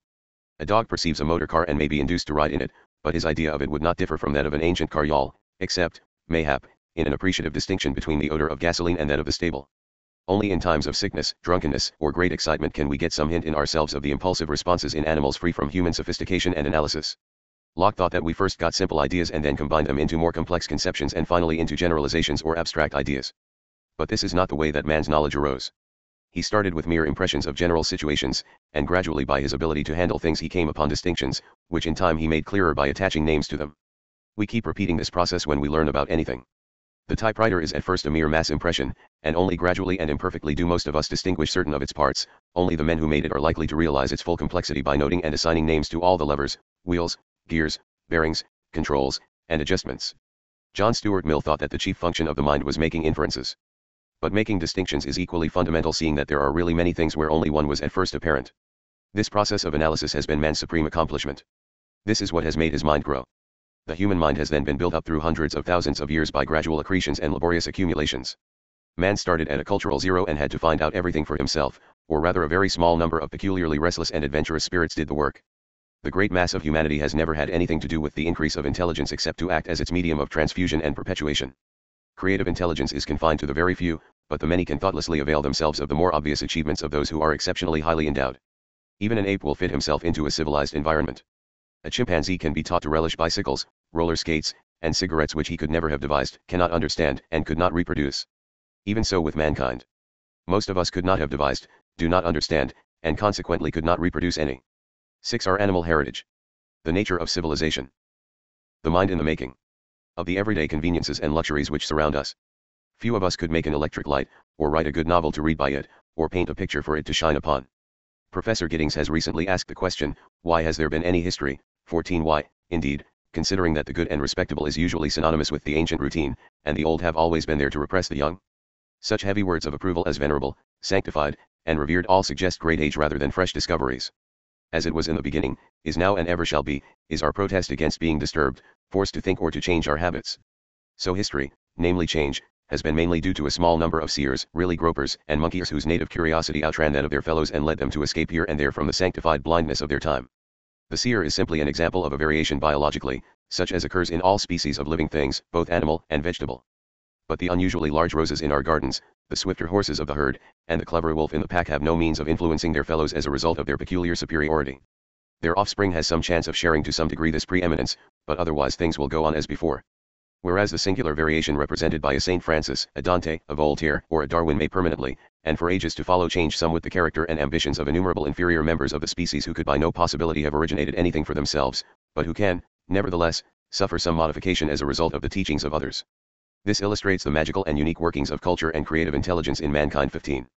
We have no means of knowing when or where the first contribution to civilization was made, and with it a start on the arduous building of the mind. There is some reason to think that the men who first transcended the animal mind were of inferior mental capacity to our own, but even if man, emerging from his animal estate, had had on the average quite as good a brain as those with which we are now familiar, I suspect that the extraordinarily slow and hazardous process of accumulating modern civilization would not have been greatly shortened. Mankind is lethargic, easily pledged to routine, timid, suspicious of innovation. That is his nature. He is only artificially, partially, and very recently progressive. He has spent almost his whole existence as a savage hunter, and in that state of ignorance he illustrated on a magnificent scale all the inherent weaknesses of the human mind. 7. Our savage mind. Should we arrange our present beliefs and opinions on the basis of their age, we should find that some of them were very, very old, going back to primitive man, others were derived from the Greeks, many more of them would prove to come directly from the Middle Ages, while certain others in our stock were unknown until natural science began to develop in a new form about 300 years ago. The idea that man has a soul or double which survives the death of the body is very ancient indeed and is accepted by most savages. Such confidence as we have in the liberal arts, metaphysics, and formal logic goes back to the Greek thinkers. Our religious ideas and our standards of sexual conduct are predominantly medieval in their presuppositions. Our notions of electricity and disease germs are, of course, recent in origin, the result of painful and prolonged research which involved the rejection of a vast number of older notions sanctioned by immemorial acceptance. In general, those ideas which are still almost universally accepted in regard to man's nature, his proper conduct, and his relations to God and his fellows are far more ancient and far less critical than those which have to do with the movement of the stars, the stratification of the rocks and the life of plants and animals. Nothing is more essential in our attempt to escape from the bondage of consecrated ideas than to get a vivid notion of human achievement in its proper historical perspective. In order to do this, let us imagine the whole gradual and laborious attainments of mankind compressed into the compass of a single lifetime. Let us assume that a single generation of men have in 50 years managed to accumulate all that now passes for civilization. 7. Our savage mind. The mind in the making. They would have to start, as all individuals do, absolutely uncivilized, and their task would be to recapitulate what has occupied the race for, let us guess, at least 500,000 years. Each year in the life of a generation would therefore correspond to 10,000 years in the progress of the race. On this scale it would require 49 years to reach a point of intelligence which would enable our self-taught generation to give up their ancient and inveterate habits of wandering hunters and settle down here and there to till the ground, harvest their crops, domesticate animals, and weave their rough garments. 6 months later, or half through the 50th year, some of them, in a particularly favorable situation, would have invented writing and thus established a new and wonderful means of spreading and perpetuating civilization. 3 months later another group would have carried literature, art, and philosophy to a high degree of refinement and set standards for the succeeding weeks. For 2 months our generation would have been living under the blessings of Christianity, the printing press would be but a fortnight old and they would not have had the steam engine for quite a week. For 2 or 3 days they would have been hastening about the globe in steamships and railroad trains, and only yesterday would they have come upon the magical possibilities of electricity. Within the last few hours they would have learned to sail in the air and beneath the waters, and have forthwith applied their newest discoveries to the prosecution of a magnificent war on the scale befitting their high ideals and new resources. This is not so strange, for only a week ago they were burning and burying alive those who differed from the ruling party in regard to salvation, eviscerating in public those who had new ideas of government, and hanging old women who were accused of traffic with the devil. All of them had been no better than vagrant savages a year before. Their fuller knowledge was altogether too recent to have gone very deep, and they had many institutions and many leaders dedicated to the perpetuation of outworn notions which would otherwise have disappeared. Until recently changes had taken place so slowly and so insensibly that only a very few persons could be expected to realize that not a few of the beliefs that were accepted as eternal verities were due to the inevitable misunderstandings of a savage. In speaking of the savage or primitive mind, we are, of course, using a very clumsy expression. We shall employ the term, nevertheless, to indicate the characteristics of the human mind when there was as yet no writing, no organized industry or mechanical arts, no money, no important specialization of function except between the sexes, no settled life in large communities. The period so described covers all but about 5 or 6,000 of the 500,000 to 1,000,000 years that man has existed on the earth. There are no chronicles to tell us the story of those long centuries. Some inferences can be made from the increasing artfulness and variety of the flint weapons and tools which we find. But the stone weapons which have come down to us, even in their crudest forms, eoliths, are very far from representing the earliest achievements of man in the accumulation of culture. Those dim, remote cycles must have been full of great, but inconspicuous, originators who laid the foundations of civilization in discoveries and achievements so long taken for granted that we do not realize that they ever had to be made at all. Since man is descended from less highly endowed animals, there must have been a time when the man-animal was in a state of animal ignorance. He started with no more than an ape is able to know. He had to learn everything for himself, as he had no one to teach him the tricks that apes and children can be taught by sophisticated human beings. He was necessarily self-taught, and began, as we have seen, in a state of ignorance beyond anything we can readily conceive. He lived naked and speechless in the woods, or wandered over the plains without artificial shelter or any way of cooking his food. He subsisted on raw fruit, berries, roots, insects, and such animals as he could strike down or pick up dead. His mind must have corresponded with his brutish state. He must at the first have learned just as his animal relatives learned by fumbling and by forming accidental associations. He had impulses and such sagacity as he individually derived from experience, but no heritage of knowledge accumulated by the group and transmitted by education. This heritage had to be constructed on man's potentialities.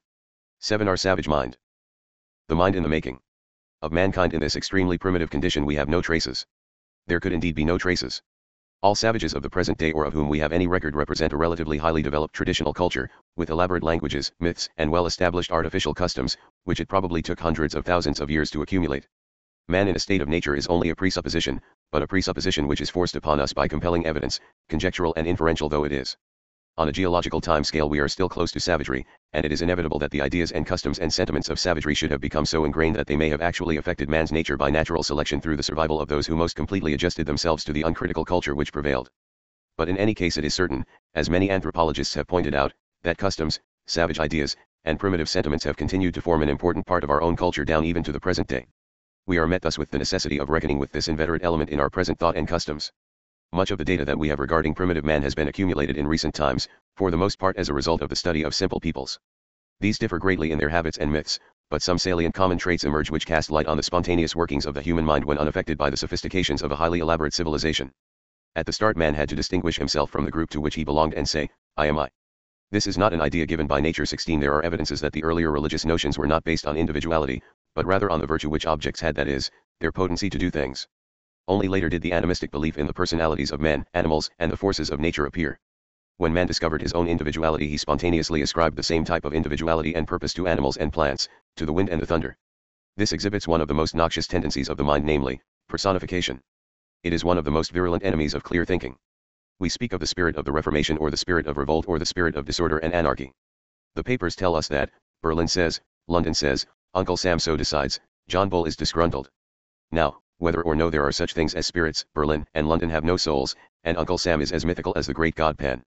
Sometimes this regression to the savage is harmless, but when a newspaper states that Germany is as militaristic as ever, on the ground that some insolent Prussian lieutenant says that German armies will occupy Paris within 5 years, we have an example of animism which in a society farther removed from savagery than ours might be deemed a high crime and misdemeanor.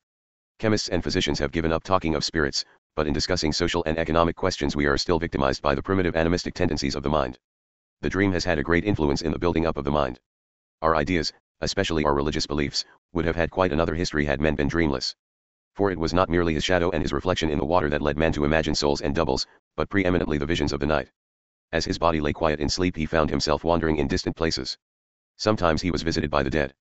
So it was clear that the body had an inhabitant who was not necessarily bound to it, who could desert it from time to time during life, and who continued to exist and interest itself in human affairs after death. Whole civilizations and religions and vast theological speculations have been dominated by this savage inference. It is true that in very recent times, since Plato, let us say, other reasons have been urged for believing in the soul and its immortality, but the idea appears to have got its firm footing in savage logic. It is a primitive inference, however it may later have been revised, rationalized, and ennobled. The taboo, the forbidden thing of savage life, is another thing very elementary in man's makeup.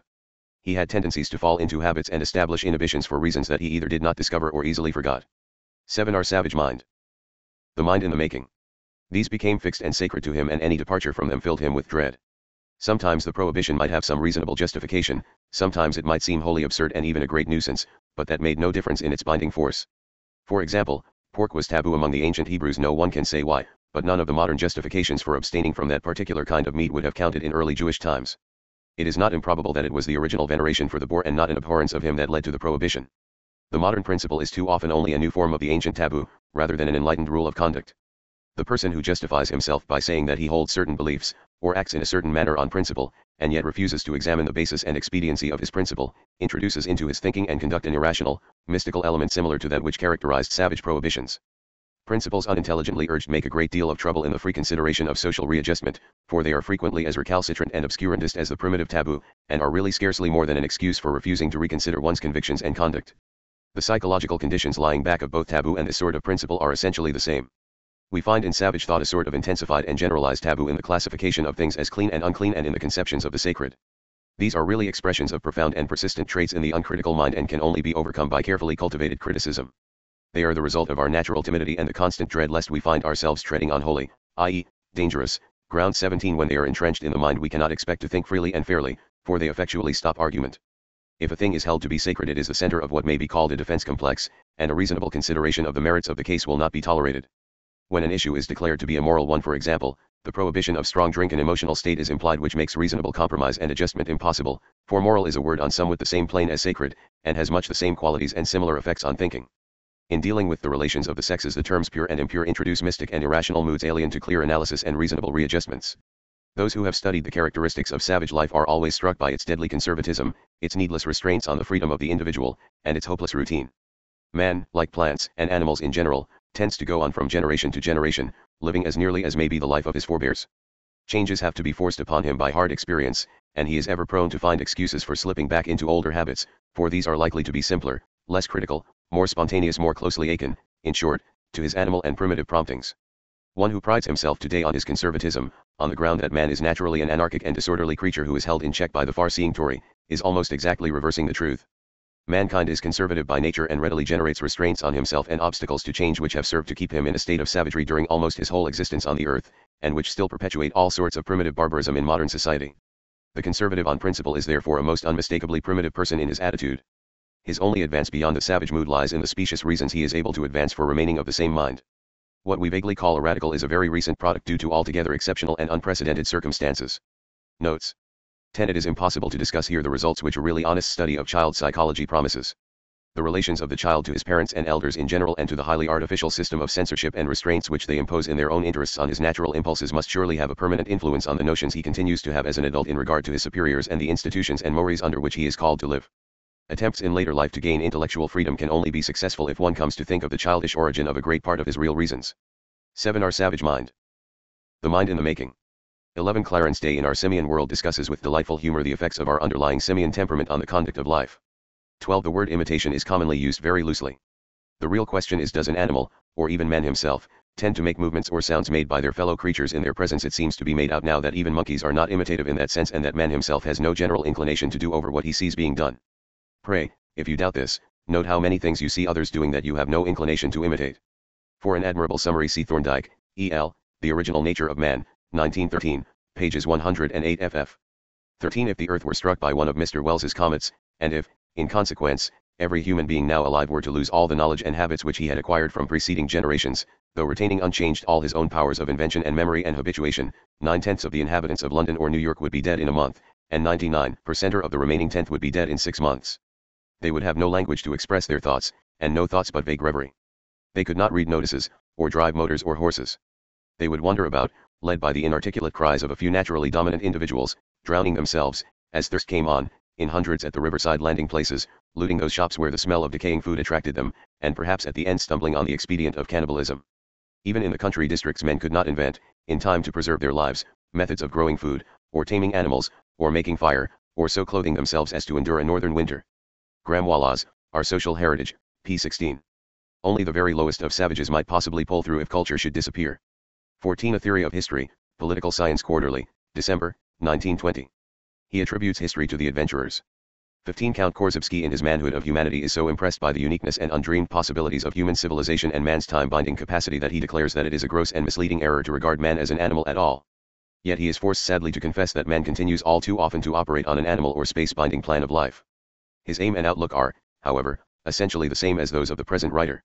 His method of approach will appeal especially to those who are wont to deal with affairs in the spirit of the mathematician and engineer. He is quite right in thinking that man has hitherto had little conception of his peculiar prerogatives and unlimited opportunities for betterment. 16. In the beginning, too, man did not know how children came about, for it was not easy to connect a common impulsive act with the event of birth so far removed in time. The tales told to children still are reminiscences of the mythical explanations which our savage ancestors advanced to explain the arrival of the infant. Consequently, all popular theories of the origin of marriage and the family based on the assumption of conscious paternity are outlawed. 17. Lucretius warns the reader not to be deterred from considering the evils wrought by religion by the fear of treading on the unholy grounds of reason and in the path of sin. The rare. Nati. ADFF. *********. 4. Thereupon one of the Egyptian priests, who was of a very great age, said, O Solon, Solon, you Hellenes are but children, and there was never an old man who was a Hellene. Solon in return. 427. The mind in the making. Asked him what he meant. I mean to say, he replied, that in mind. You are all young, there is no old opinion handed down among you. By ancient tradition, nor any science which is hoary with age. Plato's Timaeus, 22, Jowett's translation. The truth is that we are far more likely to underrate the originality of the Greeks than to exaggerate it, and we do not always remember the very short time they took to lay down the line scientific inquiry has followed ever since. John Burnet. 8. Beginning of critical thinking. The Egyptians were the first people, so far as we know, who invented a highly artificial method of writing, about 5,000 years ago, and began to devise new arts beyond those of their barbarous predecessors. They developed painting and architecture, navigation, and various ingenious industries. They worked in glass and enamels and began the use of copper, and so introduced metal into human affairs.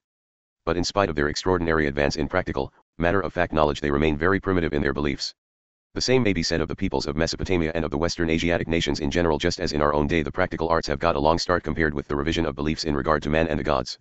The peculiar opinions of the Egyptians do not enter directly into our intellectual heritage, but some of the fundamental religious ideas which developed in Western Asia have, through the veneration for the Hebrew scriptures, become part and parcel of our ways of thinking. To the Greeks, however, we are intellectually under heavy obligation. The literature of the Greeks, in such fragments as escaped destruction, was destined, along with the Hebrew scriptures, to exercise an incalculable influence in the formation of our modern civilized minds. These two dominating literary heritages originated about the same time day before yesterday, viewed in the perspective of our race's history. Previous to the Greek civilization, books had played no great part in the development, dissemination, and transmission of culture from generation to generation. Now they were to become a cardinal force in advancing and retarding the mind's expansion. It required about 1,000 years for the Greek shepherds from the pastures of the Danube to assimilate the culture of the highly civilized regions in which they first appeared as barbarian destroyers. They accepted the industrial arts of the Eastern Mediterranean, adopted the Phoenician alphabet, and emulated the Phoenician merchant. By the 7th century before our era they had towns, colonies, and commerce, with much stimulating running hither and thither. We get our first traces of new intellectual enterprise in the Ionian cities, especially Miletus, and in the Italian colonies of the Greeks. Only later did Athens become the unrivaled center in a marvelous outflowering of the human intelligence. It is a delicate task to summarize what we owe to the Greeks. Leaving aside their supreme achievements in literature and art, we can consider only very briefly the general scope and nature of their thinking as it relates most closely to our theme. The chief strength of the Greeks lay in their freedom from hampering intellectual tradition. They had no venerated classics, no holy books, no dead languages to master, no authorities to check their free speculation. As Lord Bacon reminds us, they had no antiquity of knowledge and no knowledge of antiquity. A modern classicist would have been a forlorn outlander in ancient Athens, with no books in a forgotten tongue, no obsolete inflections to impose upon reluctant youth. He would have had to use the everyday speech of the sandal maker and fuller. For a long time no technical words were invented to give aloofness and seeming precision to philosophic and scientific discussion. Aristotle was the first to use words incomprehensible to the average citizen. It was in these conditions that the possibilities of human criticism first showed themselves. The primitive notions of man, of the beginning of critical thinking, the mind in the making, gods, and of the workings of natural forces began to be overhauled on an entirely new scale. Intelligence developed rapidly as exceptionally bold individuals came to have their suspicions of simple, spontaneous, and ancient ways of looking at things. Ultimately there came men who professed to doubt everything. As Abelard long after put it, by doubting we come to question, and by seeking we may come upon the truth. But man is by nature credulous. He is victimized by first impressions, from which he can only escape with great difficulty. He resents criticism of accepted and familiar ideas as he resents any unwelcome disturbance of routine. So criticism is against nature, for it conflicts with the smooth workings of our more primitive minds, those of the child and the savage. It should not be forgotten that the Greek people were no exception in this matter. Anaxagoras and Aristotle were banished for thinking as they did, Euripides was an object of abhorrence to the conservative of his day, and Socrates was actually executed for his godless teachings. The Greek thinkers furnish the first instance of intellectual freedom, of the self-detachment and self-abnegating vigor of criticism which is most touchingly illustrated in the honest know-nothingism of Socrates. They discovered skepticism in the higher and proper significance of the word, and this was their supreme contribution to human thought. One of the finest examples of early Greek skepticism was the discovery of Xenophanes that man created the gods in his own image. He looked about him, observed the current conceptions of the gods, compared those of different peoples, and reached the conclusion that the way in which a tribe pictured its gods was not the outcome of any knowledge of how they really looked and whether they had black eyes or blue, but was a reflection of the familiarly human. If the lions had gods they would have the shape of their worshippers. No more fundamentally shocking revelation was ever made than this, for it shook the very foundations of religious belief. The home life on Olympus as described in Homer was too scandalous to escape the attention of the thoughtful, and no later Christian could have denounced the demoralizing influence of the current religious beliefs in hotter indignation than did Plato. To judge from the reflection of Greek thought which we find in Lucretius and Cicero, none of the primitive religious beliefs escaped mordant criticism. The second great discovery of the Greek thinkers was metaphysics. They did not have the name, which originated long after in quite an absurd fashion 18, but they reveled in the thing. Nowadays metaphysics is revered by some as our noblest effort to reach the highest truth, and scorned by others as the silliest of wild goose chases. I am inclined to rate it, like smoking, as a highly gratifying indulgence to those who like it, and, as indulgences go, relatively innocent. The Greeks found that the mind could carry on an absorbing game with itself. We all engage in reveries and fantasies of a homely, everyday type, concerned with our desires or resentments, but the fantasy of the metaphysician busies itself with conceptions, abstractions, distinctions, hypotheses, postulates, and logical inferences. Having made certain postulates or hypotheses, he finds new conclusions, which he follows in a seemingly convincing manner. This gives him the delightful emotion of pursuing truth, something as the simple man pursues a maiden. Only truth is more elusive than the maiden and may continue to beckon her follower for long years, no matter how grey and doddering he may become. Let me give two examples of metaphysical reasoning. 19 We have an idea of an omnipotent, all good, and perfect being. We are incapable, knowing as we do only imperfect things, of framing such an idea for ourselves, so it must have been given us by the being himself. And perfection must include existence, so God must exist. This was good enough for Anselm and for Descartes, who went on to build a whole closely concatenated philosophical system on this foundation. To them the logic seemed irrefragable, to the modern student of comparative religion, even to Kant, himself a metaphysician, there was nothing whatsoever in it but an illustration of the native operations of a mind that has made a wholly gratuitous hypothesis and is victimized by an orderly series of spontaneous associations. 8. Beginning of critical thinking. The mind in the making. A second example of metaphysics may be found in the doctrines of the Eleatic philosophers, who early appeared in the Greek colonies on the coast of Italy, and thought hard about space and motion. Empty space seemed as good as nothing, and, as nothing could not be said to exist, space must be an illusion, and as motion implied space in which to take place, there could be no motion. So all things were really perfectly compact and at rest, and all our impressions of change were the illusions of the thoughtless and the simple-minded. Since one of the chief satisfactions of the metaphysicians is to get away from the welter of our mutable world into a realm of assurance, this doctrine exercised a great fascination over many minds. The Eleatic conviction of unchanging stability received a new form in Plato's doctrine of eternal ideas, and later developed into the comforting conception of the absolute, in which logical and world-weary souls have sought refuge from the times of Plotinus to those of Josiah Royce. But there was one group of Greek thinkers whose general notions of natural operations correspond in a striking manner to the conclusions of the most recent science. These were the Epicureans. Democritus was in no way a modern experimental scientist, but he met the Eleatic metaphysics with another set of speculative considerations which happened to be nearer what is now regarded as the truth than theirs. He rejected the Eleatic decisions against the reality of space and motion on the ground that, since motion obviously took place, the void must be a reality, even if the metaphysician could not conceive it. He hit upon the notion that all things were composed of minute, indestructible particles, or atoms, of fixed kinds.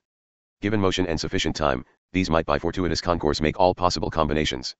And it was one of these combinations which we call the world as we find it. For the atoms of various shapes were inherently capable of making up all material things, even the soul of man and the gods themselves. There was no permanence anywhere, all was no more than the shifting accidental and fleeting combinations of the permanent atoms of which the cosmos was composed. This doctrine was accepted by the noble Epicurus and his school and is delivered to us in the immortal poem of Lucretius on the nature of things. The Epicureans believed the gods to exist because, like Anselm and Descartes, they thought we had an innate idea of them. But the divine beings led a life of elegant ease and took no account of man, neither his supplications, nor his sweet-smelling sacrifices, nor his blasphemies, ever disturbed their calm. Moreover, the human soul was dissipated at death. So the Epicureans flattered themselves that they had delivered man from his two chief apprehensions, the fear of the gods and the fear of death. For, as Lucretius says, he who understands the real nature of things will see that both are the illusions of ignorance. Thus one school of Greek thinkers attained to a complete rejection of religious beliefs in the name of natural science. 9. Influence of Plato and Aristotle. In Plato we have at once the skepticism and the metaphysics of his contemporaries. He has had his followers down through the ages, some of whom carried his skepticism to its utmost bounds, while others availed themselves of his metaphysics to rear a system of arrogant mystical dogmatism. He put his speculations in the form of dialogues, ostensible discussions in the marketplace or the houses of philosophic Athenians. The Greek word for logic is dialectic, which really means discussion. Argumentation in the interest of fuller analysis, with the hope of more critical conclusions. The dialogues are the drama of his day, employed in Plato's magical hand as a vehicle of discursive reason. Of late we have in Ibsen, Shaw, Breyer, and Galsworthy the old expedient applied to the consideration of social perplexities and contradictions. The dialogue is indecisive in its outcome. It does not lend itself to dogmatic conclusions and systematic presentation, but exposes the intricacy of all important questions and the inevitable conflict of views, which may seem altogether irreconcilable. We much need to encourage and elaborate opportunities for profitable discussion today.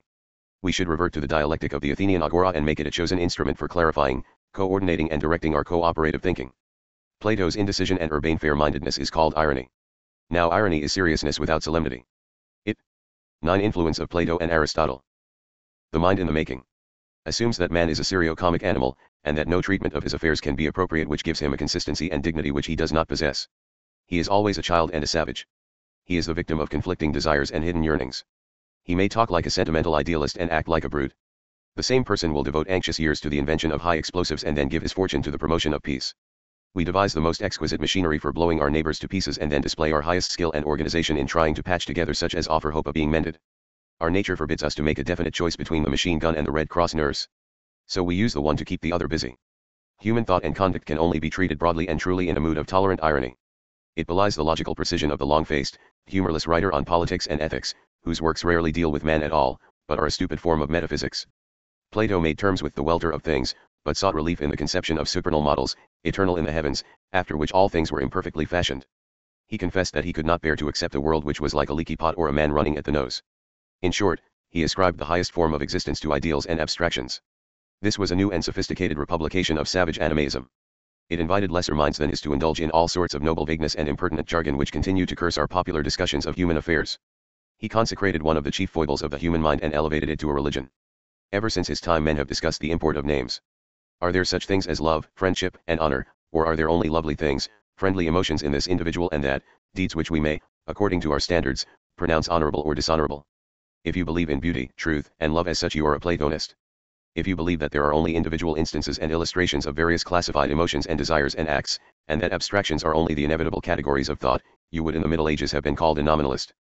This matter merits a long discussion, but one can test any book or newspaper editorial at his leisure and see whether the writer puts you off with abstractions: Americanism, Bolshevism, public welfare, liberty, national honor, religion, morality, good taste, rights of man, science, reason, error, or, on the other hand, cast some light on actual human complications. I do not mean, of course, that we can get along without the use of abstract and general terms in our thinking and speaking, but we should be on our constant guard against viewing them as forces and attributing to them the vigor of personality. Animaism is, as already explained, a pitfall which is always yawning before us and into which we are sure to plunge unless we are ever watchful. Platonism is its most amiable and complete disguise. Previous to Aristotle, Greek thought had been wonderfully free and elastic. It had not settled into compartments or assumed an educational form which would secure its unrevised transmission from teacher to student. It was not gathered together in systematic treatises. Aristotle combined the supreme powers of an original and creative thinker with the impulses of a textbook writer. He loved order and classification. He supplied manuals of ethics, politics, logic, psychology, physics, metaphysics, economics, poetics, zoology, meteorology, constitutional law, and God only knows what not, for we do not have by any means all the things he wrote. And he was equally interested, and perhaps equally capable, in all the widely scattered fields in which he labored. And some of his manuals were so overwhelming in the conclusiveness of their reasoning, so all-embracing in their scope, that the medieval universities may be forgiven for having made them the sole basis of a liberal education and for imposing fines on those who ventured to differ from the philosopher. He seemed to know everything that could be known and to have ordered all earthly knowledge in an inspired codification which would stand the professors in good stead down to the day of judgment. Aristotle combined an essentially metaphysical taste with a preternatural power of observation in dealing with the workings of nature. In spite of his inevitable mistakes, which became the curse of later docile generations, no other thinker of whom we have record can really compare with him in the distinction and variety of his 9 influence of Plato and Aristotle. The mind in the making. Achievements. It is not his fault that posterity used his works to hamper further progress and clarification. He is the father of book knowledge and the grandfather of the commentator. After 200 or 300 years of talking in the marketplace and of philosophic discussions prolonged until morning, such of the Greeks as were predisposed to speculation had thought all the thoughts and uttered all the criticisms of commonly accepted beliefs and of one another that could by any possibility occur to those who had little inclination to fare forth and extend their knowledge of the so-called realities of nature by painful and specialized research and examination. This is to me the chief reason why, except for some advances in mathematics, astronomy, geography, and the refinements of scholarship, the glorious period of the Greek mind is commonly and rightfully assumed to have come to an end about the time of Aristotle's death. Why did the Greeks not go on, as modern scientists have gone on, with vistas of the unachieved still ahead of them? In the first place, Greek civilization was founded on slavery and a fixed condition of the industrial arts. The philosopher and scholar was stopped from fumbling with those everyday processes that were associated with the mean life of the slave and servant. Consequently, there was no one to devise the practical apparatus by which alone profound and ever-increasing knowledge of natural operations is possible. The mechanical inventiveness of the Greeks was slight, and hence they never came upon the lens. They had no microscope to reveal the minute, no telescope to attract the remote. They never devised a mechanical timepiece, a thermometer, nor a barometer, to say nothing of cameras and spectroscopes. Archimedes, it is reported, disdained to make any record of his ingenious devices, for they were unworthy the noble profession of a philosopher. Such inventions as were made were usually either toys or of a heavy practical character. So the next great step forward in the extension of the human mind awaited the disappearance of slavery and the slowly dawning suspicion, and final repudiation, of the older metaphysics, which first became marked some 300 years ago. Notes. 18 When in the time of Cicero the long-hidden works of Aristotle were recovered and put into the hands of Andronicus of Rhodes to edit, he found certain fragments of highly abstruse speculation which he did not know what to do with. So he called them addenda to the Physics ta meta ta Physica. These fragments, under the caption Metaphysica, became the most revered of Aristotle's productions, his first philosophy, as the scholastics were wont to call it. 19 John Dewey deduces metaphysics from man's original reverie and then shows how in time it became a solemn form of rationalizing current habits and standards. Reconstruction in Philosophy, Lectures I2. It is certainly surprising how few philosophical writers have ever reached other than perfectly commonplace conclusions in regard to practical morality. V.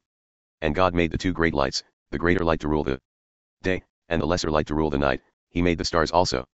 And God set them in the firmament of heaven to give light upon the earth. And God said, Let the earth bring forth the living creature after its kind, cattle, and creeping thing, and beast of the earth after its kind, and it was so. V32. The mind in the making. And God said, Let us make man in our image, after our likeness, and let them have dominion over the fish of the sea, and over the fowl of the air, and over the cattle, and over all the earth, and over every creeping thing that creepeth upon the earth. General ibi vacabimus et vitabimus, vitabimus et amabimus, amabimus et laudabimus. Ecce quadurit in fine sine fine. Nam quis alias noster. Est finus nisi pervenire ad regnum, quis nullus est finus. Augustine. 10. Origin of the medieval civilization. In the formation of what we may call our historical mind, namely, that modification of our animal and primitive outlook which has been produced by men of exceptional intellectual venturesomeness, the Greeks played a great part. We have seen how the Greek thinkers introduced for the first time highly subtle and critical ways of scrutinizing old beliefs, and how they disabused their minds of many an ancient and naive mistake. But our current ways of thinking are not derived directly from the Greeks, we are separated from them by the Roman Empire and the Middle Ages. When we think of Athens, we think of the Parthenon and its frieze, of Sophocles and Euripides, of Socrates and Plato and Aristotle, of urbanity and clarity and moderation in all things. When we think of the Middle Ages, we find ourselves in a world of monks, martyrs, and miracles, of popes and emperors, of knights and ladies. We remember Gregory the Great, Abelard, and Thomas Aquinas, and very little do these reminiscences have in common with those of Hellas. It was indeed a different world, with quite different fundamental presuppositions. Marvelous as were the achievements of the Greeks in art and literature, and ingenious as they were in new and varied combinations of ideas, they paid too little attention to the common things of the world to devise the necessary means of penetrating its mysteries. They failed to come upon the lynx-eyed lens, or other instruments of modern investigation, and thus never gained a godlike vision of the remote and the minute. Their critical thought was consequently not grounded in experimental or applied science, and without that the Western world was unable to advance or even long maintain their high standards of criticism. After the Hellenes were absorbed into the vast Roman Empire, critical thought and creative intelligence, rare and precarious things at best, began to decline, at first slowly and then with fatal rapidity and completeness. Moreover, new and highly uncritical beliefs and modes of thought became popular. They came from the Near East, Mesopotamia, Syria, Egypt, and Asia Minor, and largely supplanted the critical traditions of the great schools of Greek philosophy. The Stoic and Epicurean dogmas had lost their freshness. The Greek thinkers had all agreed in looking for salvation through intelligence and knowledge. But eloquent leaders arose to reveal a new salvation, and over the portal of truth they erased the word reason and wrote faith in its stead, and the people listened gladly to the new prophets, for it was necessary only to believe to be saved, and believing is far easier than thinking. It was religious and mystical thought which, in contrast to the secular philosophy of the Greeks and the scientific thought of our own day, dominated the intellectual life of the Middle Ages. Before considering this new phase through which the human mind was to pass, it is necessary to guard against a common misapprehension in the use of the term Middle Ages. Our historical textbooks usually include in that period the happenings between the dissolution of the Roman Empire and the voyages of Columbus, or the opening of the Protestant revolt. To the student of intellectual history this is unfortunate, for the simple reason that almost all the ideas and even institutions of the Middle Ages, such as the church and monasticism and organized religious intolerance, really originated in the late Roman Empire. Moreover, the intellectual revolution which has ushered in the thought of our day did not get well underway until the 17th century. So one may say that medieval 10. Origin of the medieval civilization. The mind in the making. Thought began long before the accepted beginning of the Middle Ages and persisted a century or so after they are ordinarily esteemed to have come to an end. We have to continue to employ the old expression for convenience sake, but from the standpoint of the history of the European mind, three periods should be distinguished, lying between ancient Greek thought as it was flourishing in Athens, Alexandria, Rhodes, Rome, and elsewhere at the opening of the Christian era, and the birth of modern science some 1600 years later. The first of these is the period of the Christian fathers, culminating in the authoritative writings of Augustine, who died in 430. By this time a great part of the critical Greek books had disappeared in Western Europe. As for pagan writers, one has difficulty in thinking of a single name, except that of Lucian, later than Juvenal, who had died nearly 300 years before Augustine. Worldly knowledge was reduced to pitiful compendiums on which the medieval students were later to place great reliance. Scientific, literary, and historical information was scarcely to be had. The Western world, so far as it thought at all, devoted its attention to religion and all manner of mystical ideas, old and new. As Harnack has so well said, the world was already intellectually bankrupt before the German invasions and their accompanying disorders plunged it into still deeper ignorance and mental obscurity. The Second, or Dark Age, lasted with only slight improvement from Augustine to Abelard, about 700 years. The prosperous villas disappeared, towns vanished or shriveled up, libraries were burned or rotted away from neglect, schools were closed, to be reopened later here and there, after Charlemagne's educational edict, in an especially enterprising monastery or by some exceptional bishop who did not spend his whole time in fighting. From about the year 1100 conditions began to be more and more favorable to the revival of intellectual ambition, a recovery of forgotten knowledge, and a gradual accumulation of new information and inventions unknown to the Greeks, or indeed to any previous civilization. The main presuppositions of this third period of the later Middle Ages go back, however, to the Roman Empire. They had been formulated by the Church Fathers, transmitted through the Dark Age, and were now elaborated by the professors in the newly established universities under the influence of Aristotle's recovered works and built up into a majestic intellectual structure known as scholasticism. On these medieval university professors the schoolman Lord Bacon long ago pronounced a judgment that may well stand today. Having sharp and strong wits, and abundance of leisure, and small variety of reading, but their wits being shut up in the cells of a few authors, chiefly Aristotle, their dictator, as their persons were shut up in the cells of monasteries and colleges, and knowing little history, either of nature or time, they did out of no great quantity of matter and infinite agitation of wit spin out unto us those laborious webs of learning which are extant in their books. Our civilization and the human mind, critical and uncritical, as we now find it in our Western world, is a direct and uninterrupted outgrowth of the civilization and thought of the later Middle Ages.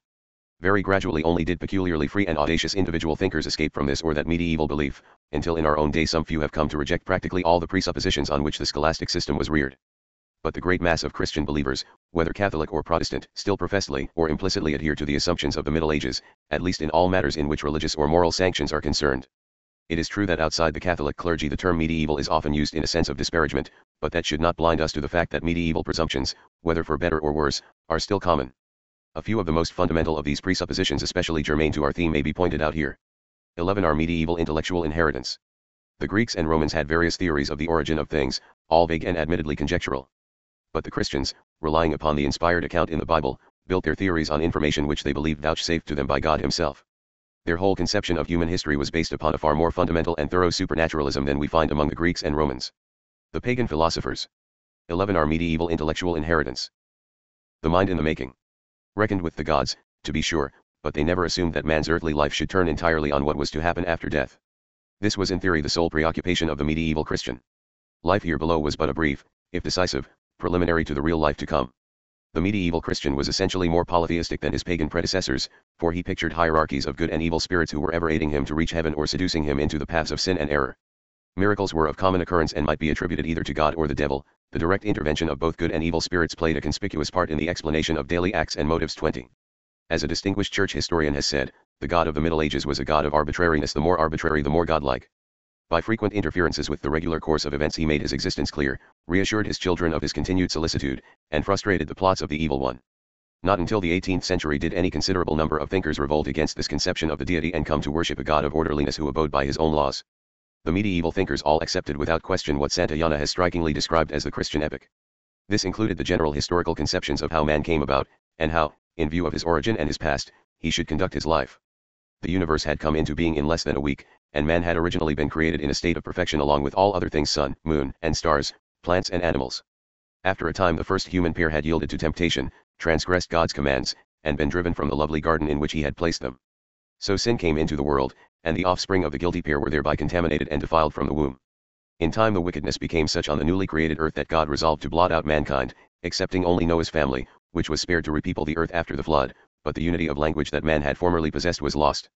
At the appointed time, preceded by many prophetic visions among the chosen people, God sent his Son to live the life of men on earth and become their Savior by submitting to death. Thereafter, with the spread of the gospel, the struggle between the kingdom of God and that of the devil became the supreme conflict of history. It was to culminate in the last judgment, when the final separation of good and evil should take place and the blessed should ascend into the heavens to dwell with God forever, while the wicked sank to hell to writhe in endless torment. This general account of man, his origin, and fate, embraced in the Christian epic, was notable for its precision, its divine authenticity, and the obstacles which its authority consequently presented to any revision in the light of increasing knowledge. The fundamental truths in regard to man were assumed to be established once and for all. The Greek thinkers had had little in the way of authority on which to build, and no inconsiderable number of them frankly confessed that they did not believe that such a thing could exist for the thoroughly sophisticated intelligence. But medieval philosophy and science were grounded wholly in authority. The medieval schoolmen turned aside from the hard path of skepticism, long searchings, and investigation of actual phenomena, and confidently believed that they could find truth by the easy way of revelation and the elaboration of unquestioned dogmas. This reliance on authority is a fundamental primitive trait. We have inherited it not only from our medieval forefathers, but, like them and through them, from long generations of prehistoric men. We all have a natural tendency to rely upon established beliefs and fixed institutions. This is an expression of our spontaneous confidence in everything that comes to us in an unquestioned form. As children we are subject to authority and cannot escape the control of existing opinion. We unconsciously absorb our ideas and views from the group in which we happen to live. What we see about us, what we are told, and what we read has to be received at its face value so long as there are no conflicts to arouse skepticism. 11. Our medieval intellectual inheritance. The mind in the making. We are tremendously suggestible. Our mechanism is much better adapted to credulity than to questioning. All of us believe nearly all the time. Few doubt, and only now and then. The past exercises an almost irresistible fascination over us. As children we learn to look up to the old, and when we grow up we do not permit our poignant realization of elderly incapacity among our contemporaries to rouse suspicions of Moses, Isaiah, Confucius, or Aristotle. Their sayings come to us unquestioned, their remoteness makes inquiry into their competence impossible. We readily assume that they had sources of information and wisdom superior to the prophets of our own day. During the Middle Ages, reverence for authority, and for that particular form of authority which we may call the tyranny of the past, was dominant, but probably not more so than it had been in other societies and ages in ancient Egypt, in China, and India. Of the great sources of medieval authority, the Bible and the Church Fathers, the Roman and Church law, and the encyclopedic writings of Aristotle, none continues nowadays to hold us in its old grip. Even the Bible, although nominally unquestioned among Roman Catholics and all the more orthodox Protestant sects, is rarely appealed to, as of old, in parliamentary debate or in discussions of social and economic questions. It is still a religious authority, but it no longer forms the basis of secular decisions. The findings of modern science have shaken the hold of the sources of medieval authority, but they have done little as yet to loosen our inveterate habit of relying on the more insidious authority of current practice and belief. We still assume that received dogmas represent the secure conclusions of mankind, and that current institutions represent the approved results of much experiment in the past, which it would be worse than futile to repeat. One solemn remembrancer will cite as a warning the discreditable experience of the Greek cities in democracy; another, how the decline of morality and the disintegration of the family heralded the fall of Rome; another, the constant menace of mob rule as exemplified in the Reign of Terror. But to the student of history these alleged illustrations have little bearing on present conditions. He is struck, moreover, with the ease with which ancient misapprehensions are transmitted from generation to generation and with the difficulty of launching a newer and clearer and truer idea of anything. Bacon warns us that the multitude, or the wisest for the multitude's sake, is in reality ready to give passage rather to that which is popular and superficial than to that which is substantial and profound, for the truth is that time seemeth to be of the nature of a river or stream, which carrieth down to us that which is light and blown up, and sinketh and drowneth that which is weighty and solid. It is very painful to most minds to admit that the past does not furnish us with reliable, permanent standards of conduct and of public policy. We resent the imputation that things are not going, on the whole, pretty well, and find excuses for turning our backs on disconcerting and puzzling facts. We are full of respectable fears and a general timidity in the face of conditions which we vaguely feel are escaping control in spite of our best efforts to prevent any thoroughgoing readjustment. We instinctively try to show that Mr. Keynes must surely be wrong about the Treaty of Versailles, that Mr. Gibbs must be perversely exaggerating the horrors of modern war, that Mr. Hobson certainly views the industrial crisis with unjustifiable pessimism, that business as usual cannot be that socially perverse and incredibly inexpedient thing Mr. Veblen shows it to be, that Mr. Robbins' picture of Lenin can only be explained by a disguised sympathy for Bolshevism. Yet, even if we could assume that traditional opinion is a fairly clear and reliable reflection of hard-earned experience, surely it should have less weight in our day and generation than in the past. For changes have overtaken mankind which have fundamentally altered the conditions in which we live, and which are revolutionizing the relations between individuals and classes and nations. Moreover, we must remember that knowledge has widened and deepened, so that, could any of us really catch up with the information of our own time, he would have little temptation to indulge the medieval habit of appealing to the authority of the past. The Christian epoch did not have to rely for its perpetuation either on its intellectual plausibility or its traditional authority. During the Middle Ages there developed a vast and powerful religious state, the medieval church, the real successor, as Hobbes pointed out, to the Roman Empire, and the church with all its resources, including its control over the secular arm of kings and princes, was ready to defend the Christian beliefs against question. 11. Our medieval intellectual inheritance. The mind in the making. And revision. To doubt the teachings of the church was the supreme crime, it was treason against God himself, in comparison with which to judge from medieval experts on heresy murder was a minor offense. We do not, however, inherit our present disposition to intolerance solely from the Middle Ages. As animals and children and savages, we are naively and unquestioningly intolerant. All divergence from the customary is suspicious and repugnant. It seems perverse, and readily suggests evil intentions. Indeed, so natural and spontaneous is intolerance that the question of freedom of speech and writing scarcely became a real issue before the 17th century. We have seen that some of the Greek thinkers were banished, or even executed, for their new ideas.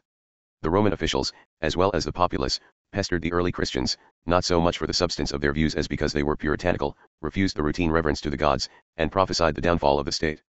But with the firm establishment of Christianity, edicts began to be issued by the Roman emperors making orthodox Christian belief the test of good citizenship.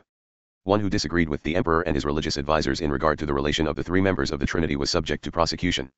Heretical books were burned, the houses of heretics destroyed. So, organized medieval religious intolerance was, like so many other things, a heritage of the later Roman Empire, and was duly sanctioned in both the Theodosian and Justinian codes. It was, however, with the Inquisition, beginning in the 13th century, that the intolerance of the Middle Ages reached its most perfect organization. Heresy was looked upon as a contagious disease that must be checked at all costs. It did not matter that the heretic usually led a conspicuously blameless life, that he was arduous, did not swear, was emaciated with fasting and refused to participate in the vain recreations of his fellows. He was, indeed, over-serious and took his religion too hard. This offensive parading as an angel of light was explained as the devil's camouflage. No one tried to find out what the heretic really thought or what were the merits of his divergent beliefs. Because he insisted on expressing his conception of God in slightly unfamiliar terms, the heretic was often branded as an atheist, just as today the socialist is so often accused of being opposed to all government, when the real objection to him is that he believes in too much government. It was sufficient to classify a suspected heretic as an Albigensian, or Waldensian, or a member of some other heretical sect. There was no use in his trying to explain or justify, it was enough that he diverged. There have been various explanations of medieval religious intolerance.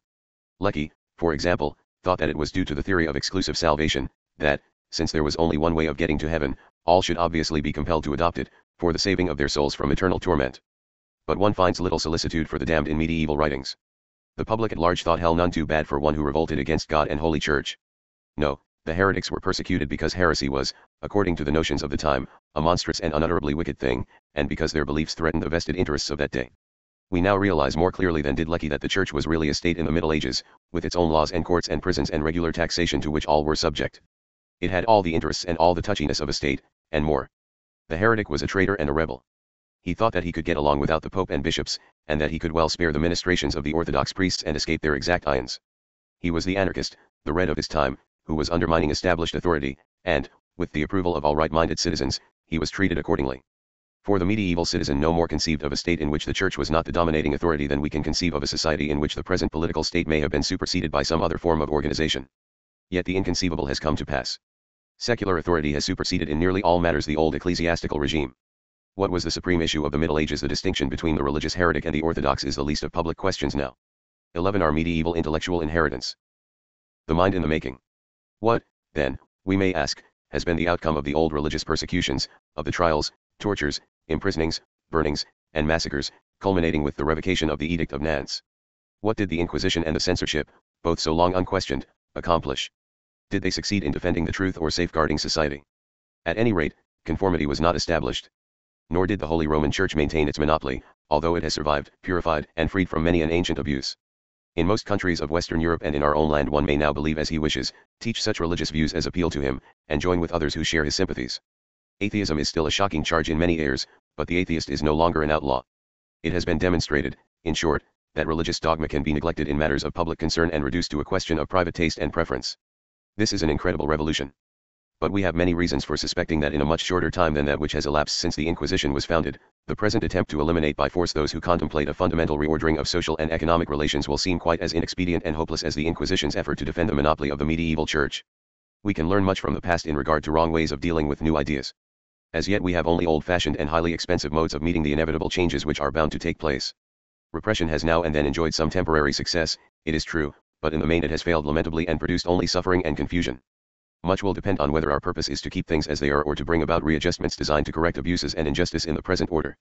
Do we believe, in other words, that truth is finally established and that we have only to defend it, or that it is still in the making? Do we believe in what is commonly called progress, or do we think of that as belonging only to the past? Have we, on the whole, arrived, or are we only on the way, or mayhap just starting? In the Middle Ages, even in the times of the Greeks and Romans, there was little or no conception of progress as the word is now used. There could doubtless be improvement in detail. Men could be wiser and better or more ignorant and perverse. But the assumption was that in general the social, economic, and religious order was fairly standardized. This was especially true in the Middle Ages. During these centuries men's single objective was the assurance of heaven and escape from hell. Life was an angry river into which men were cast. Demons were on every hand to drag them down. The only aim could be, with God's help, to reach the celestial shore. There was no time to consider whether the river might be made less dangerous by concerted effort, through the deflection of its torrents and the removal of its sharpest rocks. No one thought that human efforts should be directed to making the lot of humanity progressively better by intelligent reforms in the light of advancing knowledge. The world was a place to escape from on the best terms possible. In our own day this medieval idea of a static society yields only grudgingly, and the notion of inevitable vital change is as yet far from assimilated. We confess it with our lips, but resist it in our hearts. We have learned as yet to respect only one class of fundamental innovators, those dedicated to natural science and its applications. The social innovator is still generally suspect. To the medieval theologian, man was by nature vile. We have seen that, according to the Christian epic, he was assoiled from birth with the primeval sin of his first parents, and began to darken his score with fresh offenses of his own as soon as he became intelligent enough to do so. An elaborate mechanism was supplied by the Church for washing away the original pollution and securing forgiveness for later sins. Indeed, this was ostensibly its main business. We may still well ask, is man by nature bad? And accordingly as we answer the question we either frame appropriate means for frustrating his evil tendencies or, if we see some promise in him, work for his freedom and bid him take advantage of it to make himself and others happy. So far as I know, Charon, a friend of Montaigne, was one of the first to say a good word for man's animal nature, and 100 years later the amiable Shaftesbury. 11. Our medieval intellectual inheritance. The mind in the making. Pointed out some honestly gentlemanly traits in the species. To the modern student of biology and anthropology, man is neither good nor bad. There is no longer any mystery of evil. But the medieval notion of sin, a term heavy with mysticism and deserving of careful scrutiny by every thoughtful person, still confuses us. Of man's impulses, the one which played the greatest part in medieval thoughts of sin and in the monastic ordering of life was the sexual. The presuppositions of the Middle Ages in the matter of the relations of men and women have been carried over to our own day. As compared with many of the ideas which we have inherited from the past, they are of comparatively recent origin. The Greeks and Romans were, on the whole, primitive and uncritical in their view of sex. The philosophers do not seem to have speculated on sex, although there was evidently some talk in Athens of women's rights. The movement is satirized by Aristophanes, and later Plato showed a willingness in the Republic to impeach the current notions of the family and women's position in general. But there are few traces of our ideas of sexual purity in the classical writers. To the Stoic philosopher, and to other thoughtful elderly people, sexual indulgence was deemed a low order of pleasure and one best carefully controlled in the interests of peace of mind. But with the incoming of Christianity, an essentially new attitude developed, which is still, consciously or unconsciously, that of most people today. Saint Augustine, who had led a free life as a teacher of rhetoric in Carthage and Rome, came in his later years to believe, as he struggled to overcome his youthful temptations, that sexual desire was the most devilish of man's enemies and the chief sign of his degradation. He could imagine no such unruly urgence in man's perfect estate when Adam and Eve still dwelt in paradise. But with man's fall, sexual desire appeared as the sign and seal of human debasement. This theory is pointedly set forth in Augustine's City of God. He furnished therein a philosophy for the monks, and doubtless his 14th book was well thumbed by those who were wont to ponder somewhat wistfully on one of the sins they had fled the world to escape. Christian monasticism was spreading in Western Europe in Augustine's time, and the monkist vows included chastity. There followed a long struggle to force the whole priesthood to adopt a celibate life, and this finally succeeded so far as repeated decrees of the Church could effect it. Marriage was proper for the laity, but both the monastic and secular clergy aspired to a superior holiness which should banish all thoughts of fervent earthly love. Thus a highly unnatural life was accepted by men and women of the most varied temperament, and often with slight success. The result of Augustine's theories and of the efforts to frustrate one of man's most vehement impulses was to give sex a conscious importance it had never possessed before. The devil was thrust out of the door only to come in at all the windows. In due time the Protestant sects abolished monasteries, and the Catholic countries later followed their example. The Protestant clergy were permitted to marry, and the old asceticism has visibly declined. But it has done much to determine our whole attitude toward sex, and there is no class of questions still so difficult to discuss with full honesty or to deal with critically and with an open mind as those relating to the intimate relations of men and women.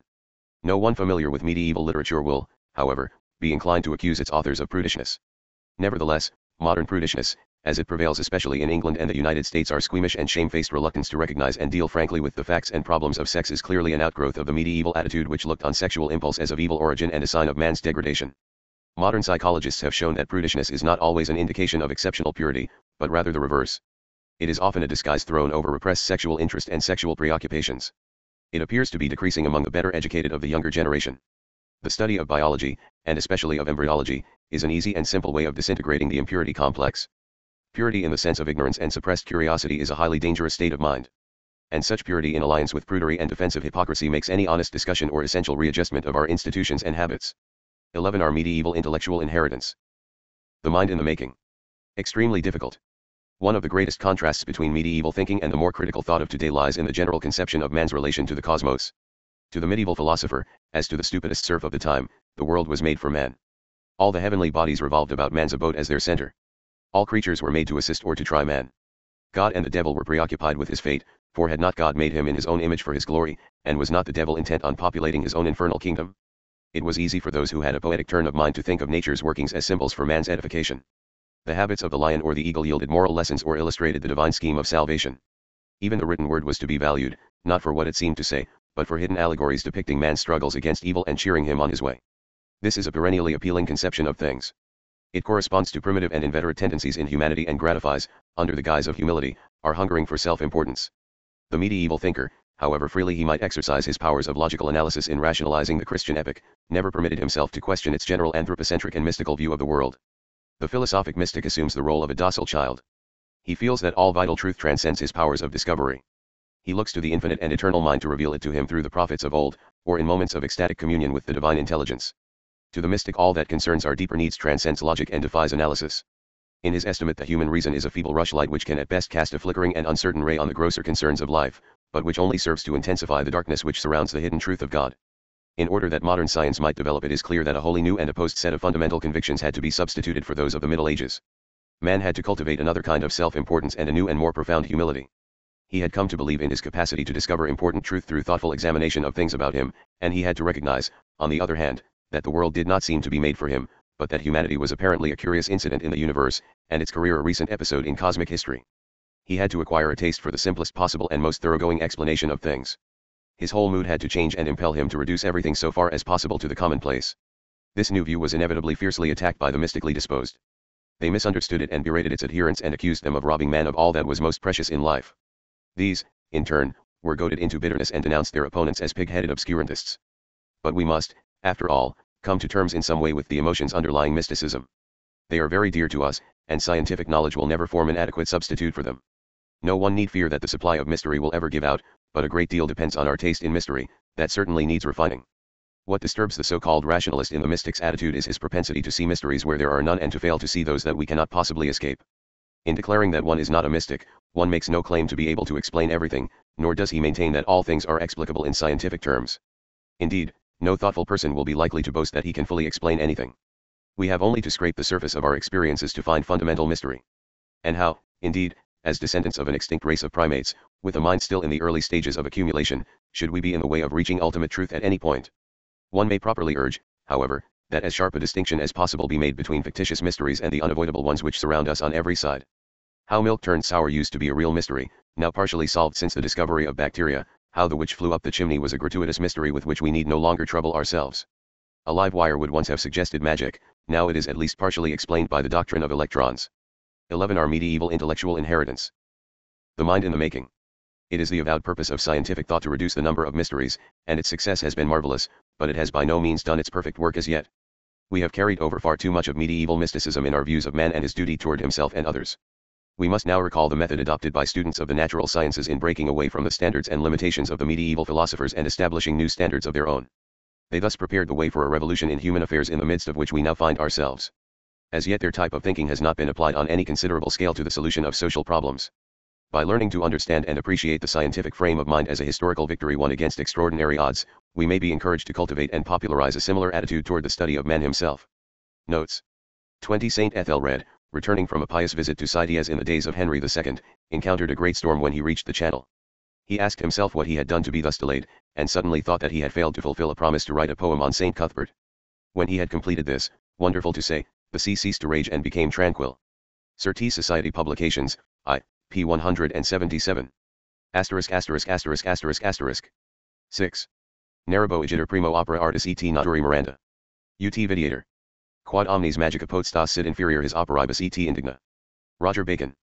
I do not endeavor either by triumphs of confutation, or pleadings of antiquity, or assumption of authority, or even, by the veil of obscurity, to invest these inventions of mine with any majesty. I have not sought nor do I seek either to force or ensnare men's judgments, but I lead them to things themselves and the concordances of things, that they may see for themselves what they have, what they can dispute, what they can add and contribute to the common stock. Francis Bacon, Preface to the Great Instauration. 12. The Scientific Revolution. At the opening of the 17th century a man of letters, of sufficient genius to be suspected by some of having written the plays of Shakespeare, directed his distinguished literary ability to the promotion and exaltation of natural science. Lord Bacon was the chief herald of that habit of scientific and critical thought which has played so novel and all-important a part in the making of the modern mind.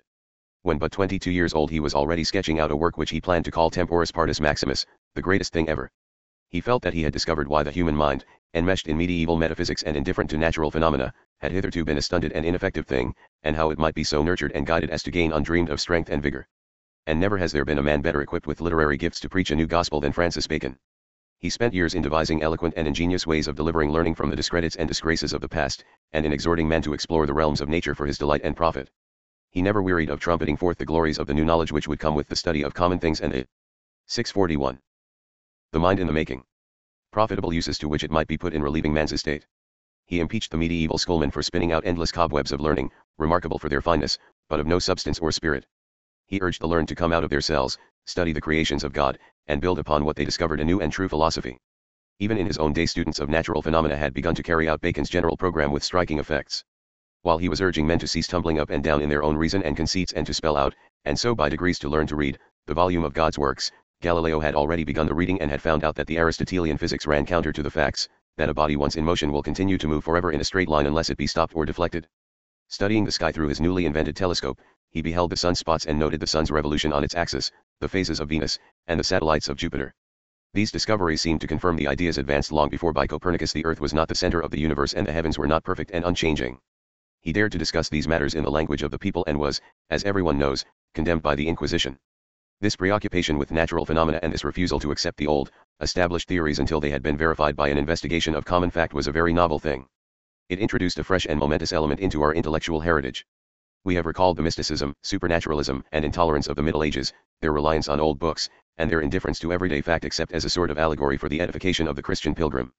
In the medieval universities the professors, or schoolmen, devoted themselves to the elaborate formulation of Christian doctrine and the interpretation of Aristotle's works.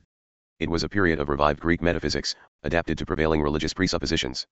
Into this fettered world Bacon, Galileo, Descartes, and others brought a new aspiration to promote investigation and honest, critical thinking about everyday things. These founders of modern natural science realized that they would have to begin afresh. This was a bold resolve, but not so bold as must be that of the student of mankind today if he expects to free himself from the trammels of the past. Bacon pointed out that the old days were not those of mature knowledge, but of youthful human ignorance. These times are the ancient times, when the world is ancient, and not those we count ancient, ordin retrogrado, by a computation backward from ourselves. In his New Atlantis he pictures an ideal state which concentrated its resources on systematic scientific research, with a view to applying new discoveries to the betterment of man's lot. Descartes, who was a young man when Bacon was an old one, insisted on the necessity, if we propose to seek the truth, of questioning everything at least once in our lives. To all these leaders in the development of modern science doubt, not faith, was the beginning of wisdom. They doubted, and with good reason, what the Greeks were supposed to have discovered. They doubted all the old books and all the university professors' lecture notes. They did not venture to doubt the Bible, but they eluded it in various ways. They set to work to find out exactly what happened under certain circumstances. They experimented individually and reported their discoveries to the scientific academies which began to come into existence. As one follows the deliberations of these bodies, it is pathetic to observe how little the learning of previous centuries, in spite of its imposing claims, had to contribute to a fruitful knowledge of common things. It required a century of hard work to establish the most elementary facts which would now be found in a child's book. How water and air act, how to measure time and temperature and atmospheric pressure, had to be discovered. The microscope revealed the complexity of organic tissues, the existence of minute creatures, vaguely called infusoria, and the strange inhabitants of the blood, the red and white corpuscles. The telescope put an end to the flattering assumption that the cosmos circled around man and the little ball he lives on. Without a certain un-Greek, practical inventive tendency which, for reasons not easily to be discovered, first began to manifest itself in the 13th century, this progress would not have been possible. The New Thinkers. 642. The mind in the making. Descended from the magisterial chair and patiently fussed with lenses, tubes, pulleys, and wheels, thus weaning themselves from the adoration of man's mind and understanding. They had to devise the machinery of investigation as investigation itself progressed. Moreover, they did not confine themselves to the conventionally noble and elevated subjects of speculation. They addressed themselves to worms and ditch water in preference to metaphysical subtleties. They agreed with Bacon that the mean and even filthy things deserve study. All this was naturally scorned by the university professors, and the universities consequently played little or no part in the advance of natural science until the 19th century. Nor were the moral leaders of mankind behind the intellectual in opposing the novel tendencies. The clergy did all they could to perpetuate the squalid belief in witchcraft, but found no place for experimental science in their scheme of learning, and judged it offensive to the Maker of all things. But their opposition could do no more than hamper the new scientific impulse, which was far too potent to be seriously checked. So in one department of human thought, the investigation of natural processes, majestic progress has been made since the opening of the 17th century, with every promise of continued and startling advance. The new methods employed by students of natural science have resulted in the accumulation of a stupendous mass of information in regard to the material structure and operation of things, and the gradual way in which the earth and all its inhabitants have come into being. The nature and workings of atoms and molecules are being cleared up, and their relation to heat, light, and electricity established. The slow processes which have brought about the mountains and valleys, the seas and plains, have been exposed. The structure of the elementary cell can be studied under powerful lenses, its divisions, conjunctions, differentiation, and multiplication into the incredibly intricate substance of plants and animals can be traced. In short, man is now in a position, for the first time in his history, to have some really clear and accurate notion of the world in which he dwells and of the living creatures which surround him and with which he must come to terms. It would seem obvious that this fresh knowledge should enable him to direct his affairs more intelligently than his ancestors were able to do in their ignorance. He should be in a position to accommodate himself more and more successfully to the exigencies of an existence which he can understand more fully than any preceding generation, and he should aspire to deal more and more sagaciously with himself and his fellow men. 13. How scientific knowledge has revolutionized the conditions of life.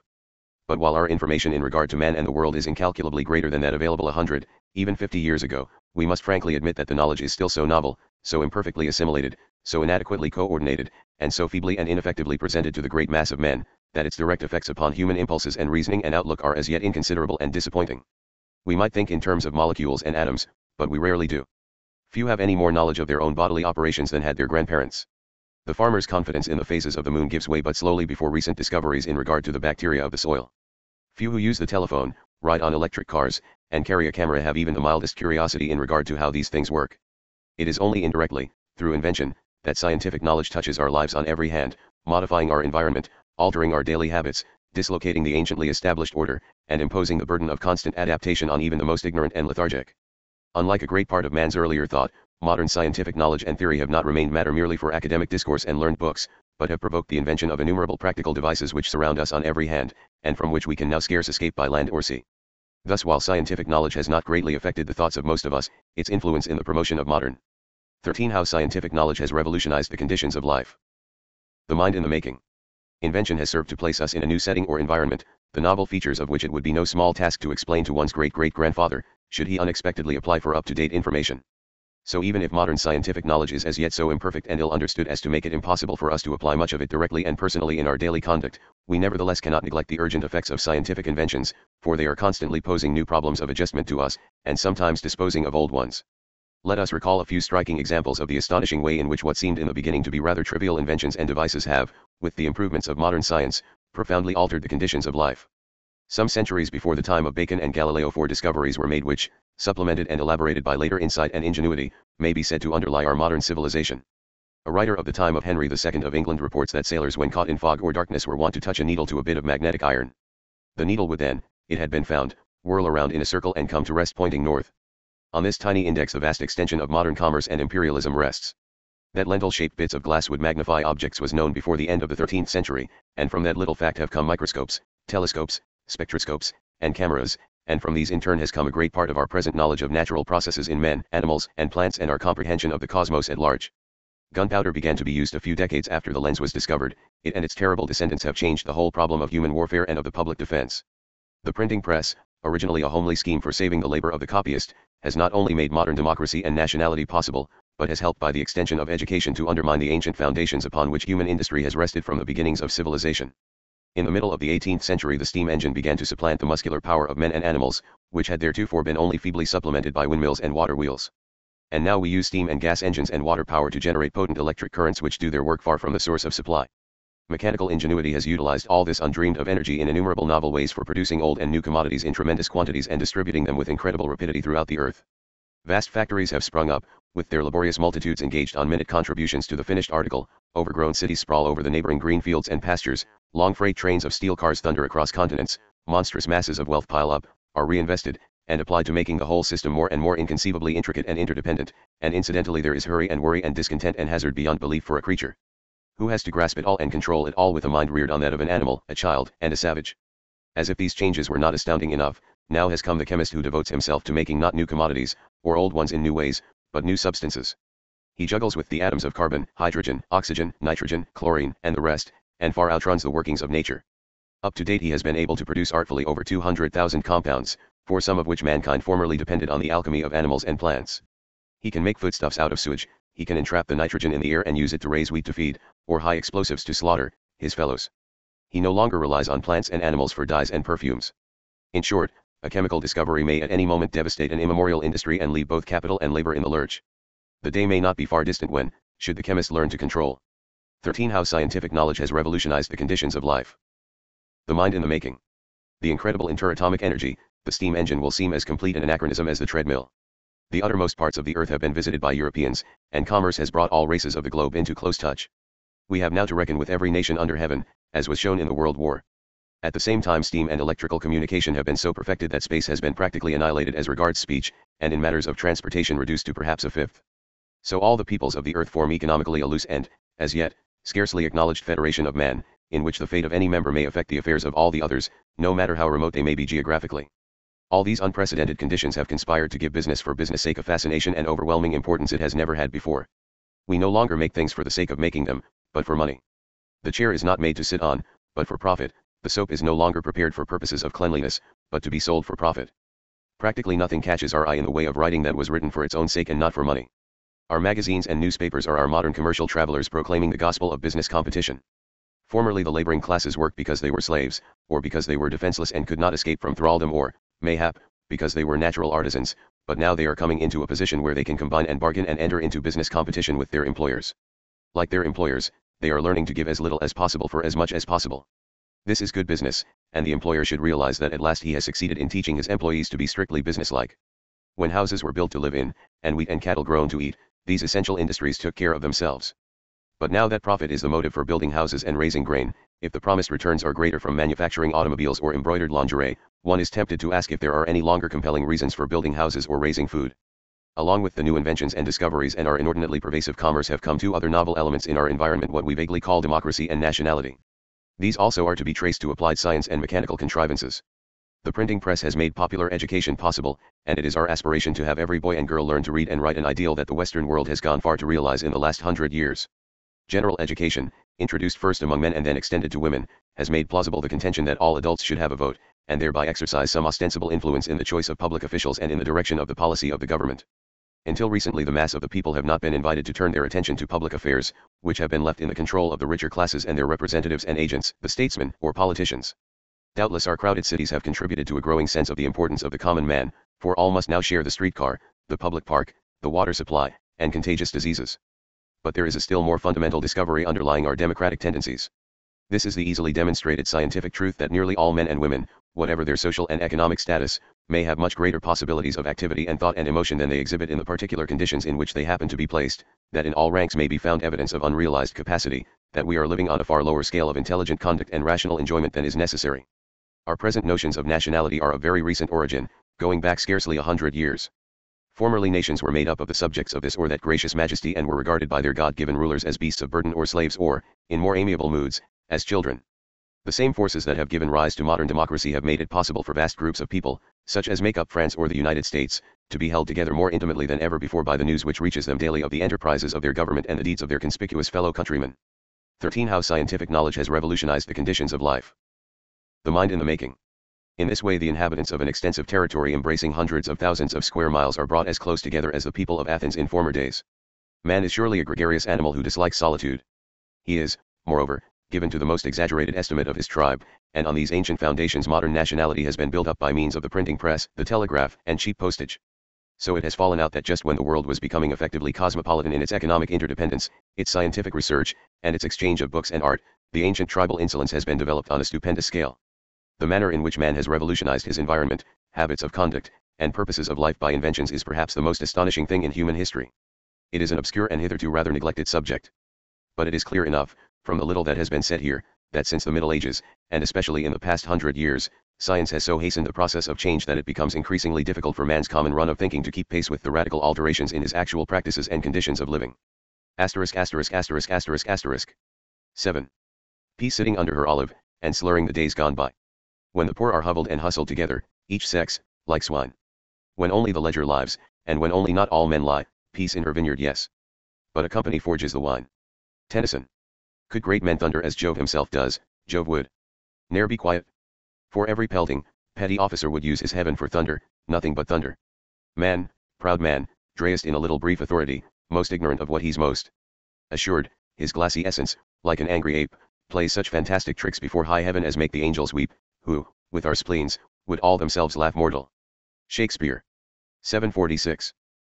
The mind in the making. 14. The sickness of an acquisitive society. It is so difficult a task to form any correct estimate of one's own surroundings, largely on account of our very familiarity with them, that historical students have generally evaded this responsibility. They have often declared that it was impossible to do so satisfactorily. And yet no one will ever know more than we about what is going on now. Some secrets may be revealed to coming generations, but plenty of our circumstances will be obscure to them. And it certainly seems pusillanimous, if not hazardous, to depute to those yet unborn the task of comprehending the conditions under which we must live and strive. I have long believed that the only unmistakable contribution that the historical student can make to the progress of intelligence is to study the past with an eye constantly on the present. For history not only furnishes us with the key to the present by showing how our situation came about, but at the same time supplies a basis of comparison and a point of vantage by virtue of which the salient contrasts between our days and those of old can be detected.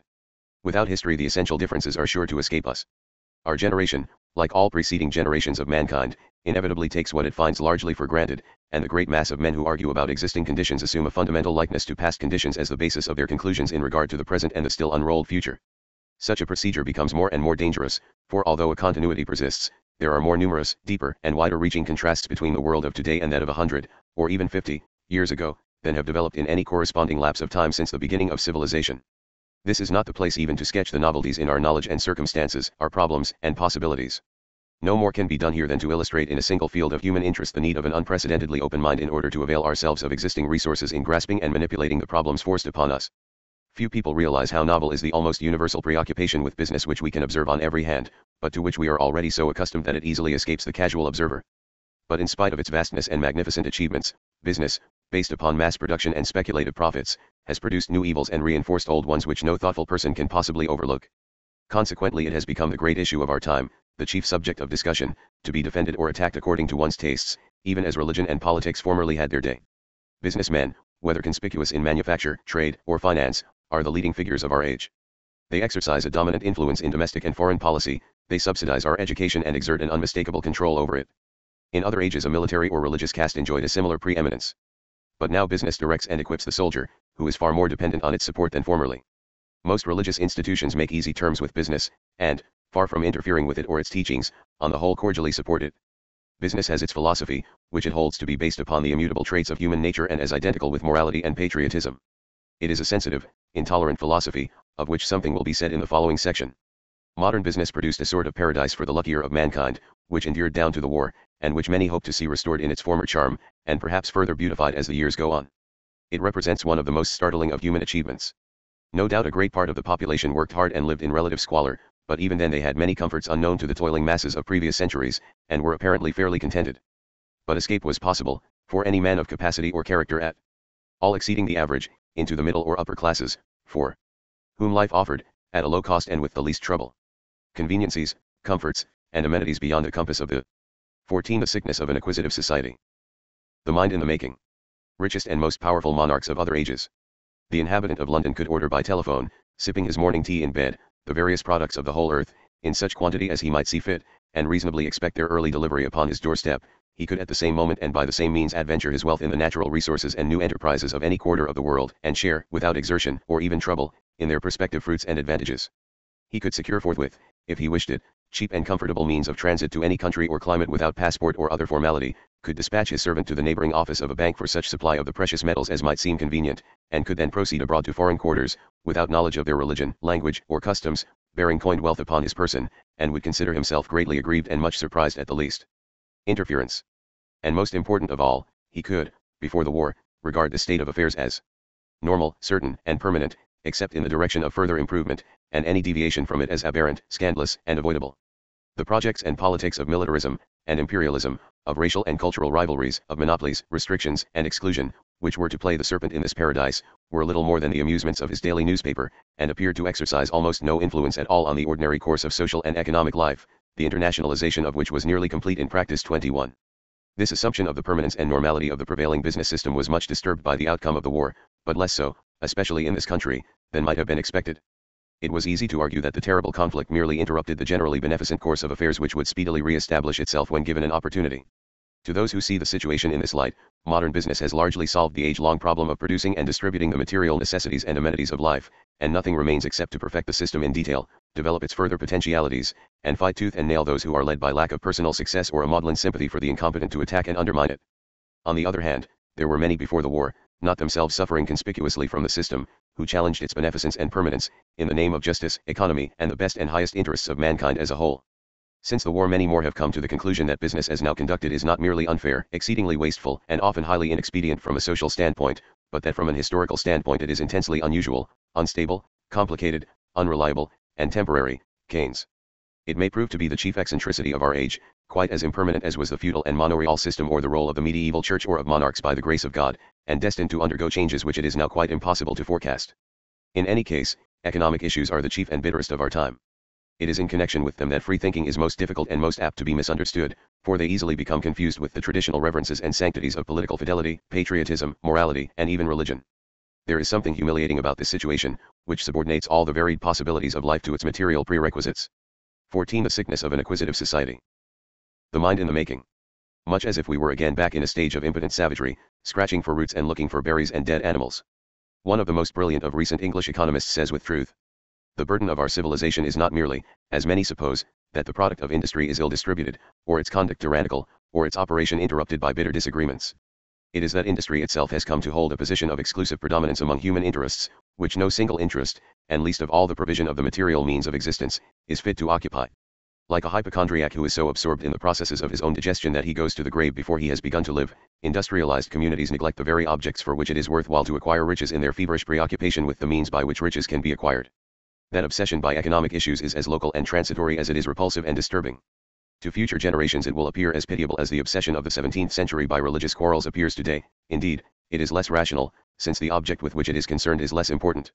And it is a poison which inflames every wound and turns each trivial scratch into a malignant ulcer. 22. Whatever may be the merits of the conflicting views of our business system, there can be no doubt that it is agitating all types of thoughtful men and women. Poets, dramatists, and story writers turn aside from their old motifs to play the role of economists. Psychologists, biologists, chemists, engineers, are as never before striving to discover the relation between their realms of information and the general problems of social and industrial organization. And here is a historical student allowing the dust to collect on medieval chronicles, church histories, and even 17th century rationalists, once fondly perused, in order to see if he can come to some terms with the profit system. And why not? Are we not all implicated? We all buy and many sell, and no one is left untouched by a situation which can in 2 or 3 years have our incomes, without fault of ours. But before seeking to establish the bearing of the previous sections of this volume on our attitude toward the puzzles of our day, we must consider more carefully the good reasons commonly urged in defense of the existing system. 15. The philosophy of safety and sanity. So far we have been mainly engaged in recalling the process by which man has accumulated such a mind as he now has, and the effects of this accumulation on his mode of life. Under former conditions, which are now passing away, and in a state of ignorance about highly essential matters, which are now being put in quite a new light, he established certain standards and practices in his political, social, and industrial life. His views of property, government, education, the relations of the sexes, and various other matters he reaffirms and perpetuates by means of schools, colleges, churches, newspapers, and magazines, which in order to be approved and succeed must concur in and ratify these established standards and practices and the current notions of good and evil, right and wrong. This is what happened in the past, and to the great majority of people this still seems to be the only means of safeguarding society. Before subjecting this attitude of mind to further criticism, it will be helpful to see how those argue who fail to perceive the vicious circle involved. The war brought with it a burst of unwanted and varied animation. Those who had never extended their activities beyond the usual routine of domestic and professional life suddenly found themselves participating in a vast enterprise in which they seemed to be broadening their knowledge and displaying undreamed of capacity for. 15. The philosophy of safety and sanity. The mind in the making. Cooperation with their fellows. Expressions of high idealism exalted us above the petty cares of our previous existence, roused new ambitions, and opened up an exhilarating perspective of possibility and endeavor. It was common talk that when the foe, whose criminal lust for power had precipitated the mighty tragedy, should be vanquished, things would no longer be the same. All would then agree that war was the abomination of abominations, the world would be made safe for right-minded democracy, and the nations would unite in smiling emulation. Never did bitter disappointment follow high hopes. All the old habits of nationalistic policy reasserted themselves at Versailles. A frightened and bankrupt world could indeed hardly be expected to exhibit greater intelligence than the relatively happy and orderly one which had 5 years earlier allowed its sanctified traditions to drag it over the edge of the abyss. Then there emerged from the autocracy of the Tsars the dictatorship of the proletariat, and in Hungary and Germany various startling attempts to revolutionize hastily and excessively that ancient order which the Habsburg and Hohenzollern rulers had managed to perpetuate in spite of all modern novelties. The real character of these movements was ill understood in our country, but it was inevitable that with man's deep-seated animistic tendencies they should appear as a sort of wicked demon or a deadly contagion which might attack even our own land unless prevented by timely measures.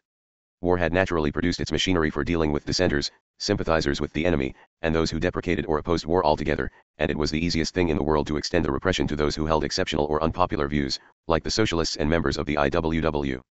It was plausible to charge these associations with being under the guidance of foreigners, with pacificism, and a general tendency to disloyalty.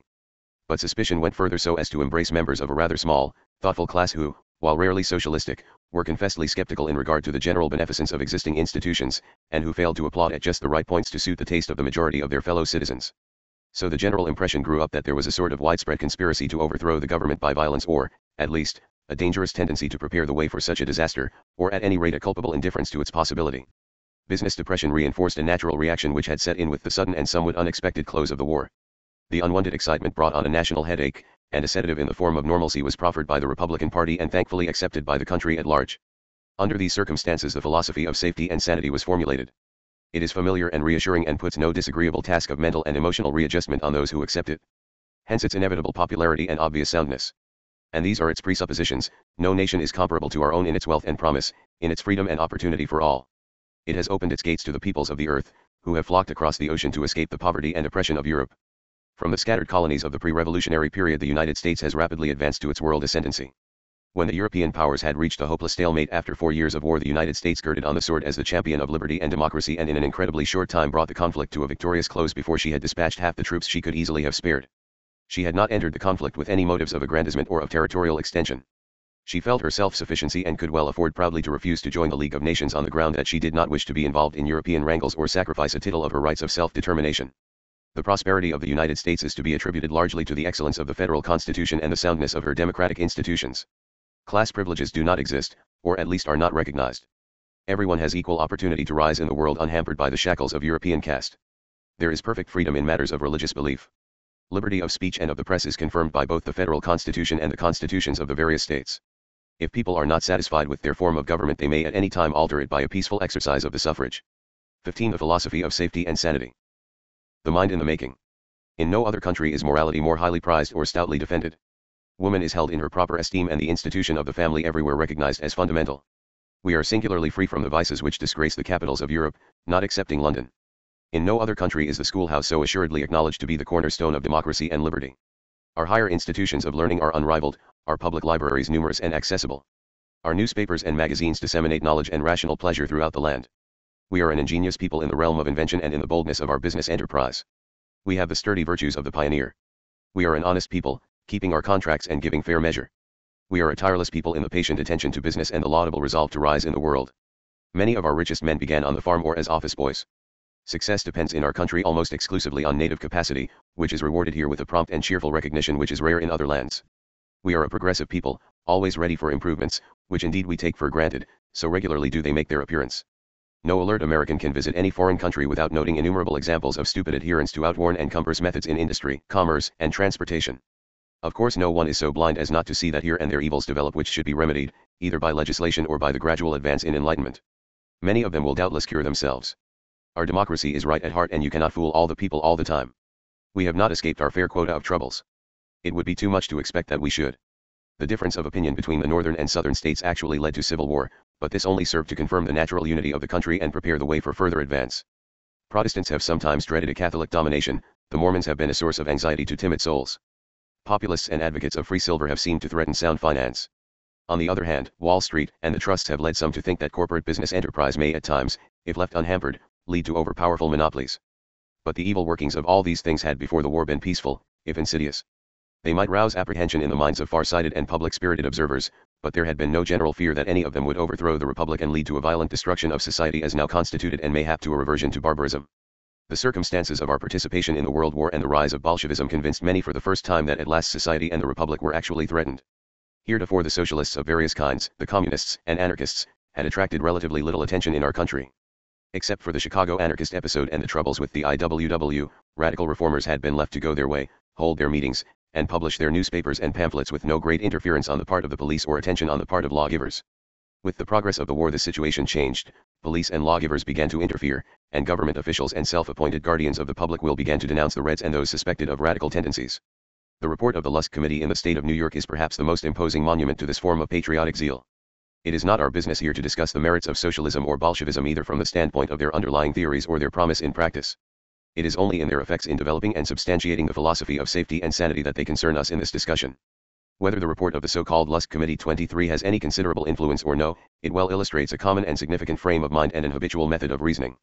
The ostensible aim of the report is to give a clear, unbiased statement and history of the purposes and objects, tactics, and methods of the various forces now at work in the United States, and particularly 15. The philosophy of safety and sanity. The mind in the making. Within the state of New York, which are seeking to undermine and destroy, not only the government under which we live, but also the very structure of American society.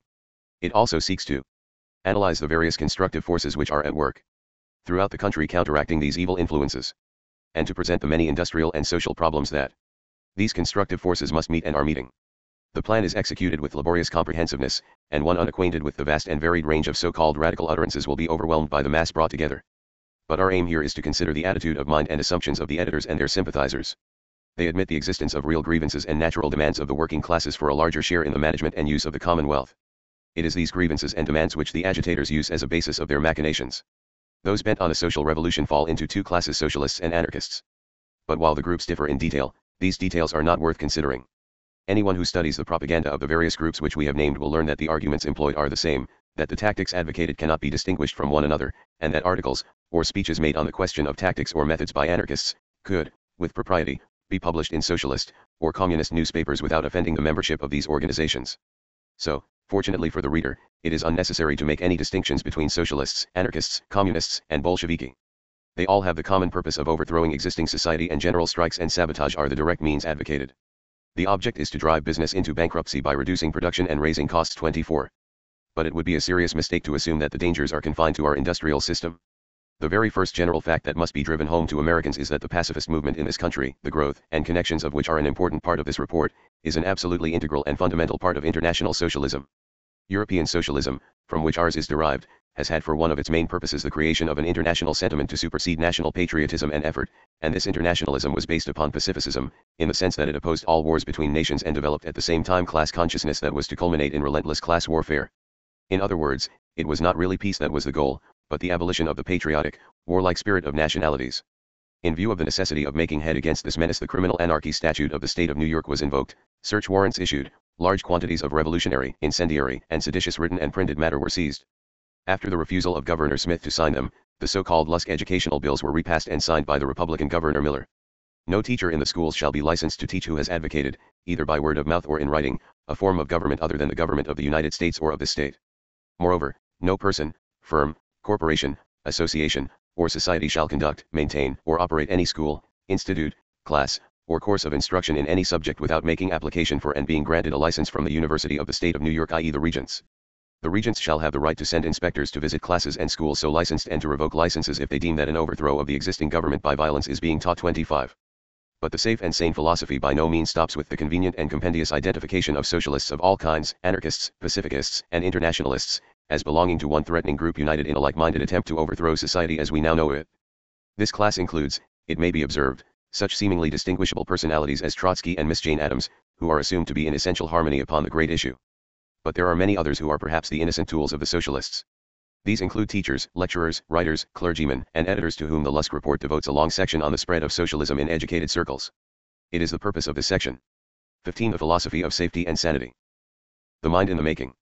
To show the use made by members of the Socialist Party of America and other extreme radicals and revolutionaries of pacifist sentiment among people of education and culture in the United States as a vehicle for the promotion of revolutionary socialistic propaganda. The facts here related are important because they show that these socialists, playing upon the pacifist sentiment in a large body of sincere persons, were able to organize their energies and capitalize their prestige for the spread of their doctrines. p. 969. An instance of this is an article in the New Republic which includes more or less open attacks on Attorney General Palmer, Mr. Lansing, the House Immigration Committee, the New York Times, Senator Fall, this committee, etc. It also quotes the dissenting opinions in the Abrams case of Justices Holmes and Brandeis, and ends by making light of the danger of revolution in America. This belittling of the very real danger to the institutions of this country, as well as the attempted discrediting of any investigating group, or individual, has become thoroughly characteristic of our parlor Bolshevik or intelligentsia. p. 1103. So it comes about, as might indeed have been foreseen from the first, that one finds himself, if not actually violating the criminal anarchy statute, at least branded as a Bolshevik if he speaks slightingly of the New York Times or recalls the dissenting opinion of two judges of the Supreme Court. Moreover, as might have been anticipated, the issues prove to be at bottom not so much economic as moral and religious, for materialism and its formidable sons, anarchy, Bolshevism, and unrest, have thrown down the gauge of battle to all decency. What is of the greatest importance for churchmen to understand, in order that they may not be led astray by specious arguments of so-called Christian socialists and so-called liberals and self-styled partisans of free speech, is that socialism as a system, as well as anarchism and all its ramifications, from highbrow Bolshevism to the Russian Anarchist Association, are all the declared enemies of religion and all recognized moral standards and restraints. p. 1124. We must not be misled by false, specious idealism masquerading as progress. The fight is one for God as well as country, in which all forms of radicalism, materialism, and anarchy should be fiercely and promptly stamped out. 26. Notes. 21. Keynes, The Economic Consequences of the Peace, pages 11-12. 22. Tawney, R.H., The Acquisitive Society, pages 183-184. The original title of this admirable little work, a Fabian tract, was The Sickness of an Acquisitive Society, but the American publishers evidently thought it inexpedient to stress the contention of the author that modern society has anything fundamentally the matter with it. 15. The Philosophy of Safety and Sanity. The Mind in the Making. 23. Revolutionary Radicalism, Its History, Purpose, and Tactics, with an exposition and discussion of the steps being taken and required to curb it, being the report of the Joint Legislative Committee investigating seditious activities, filed April 24, 1920,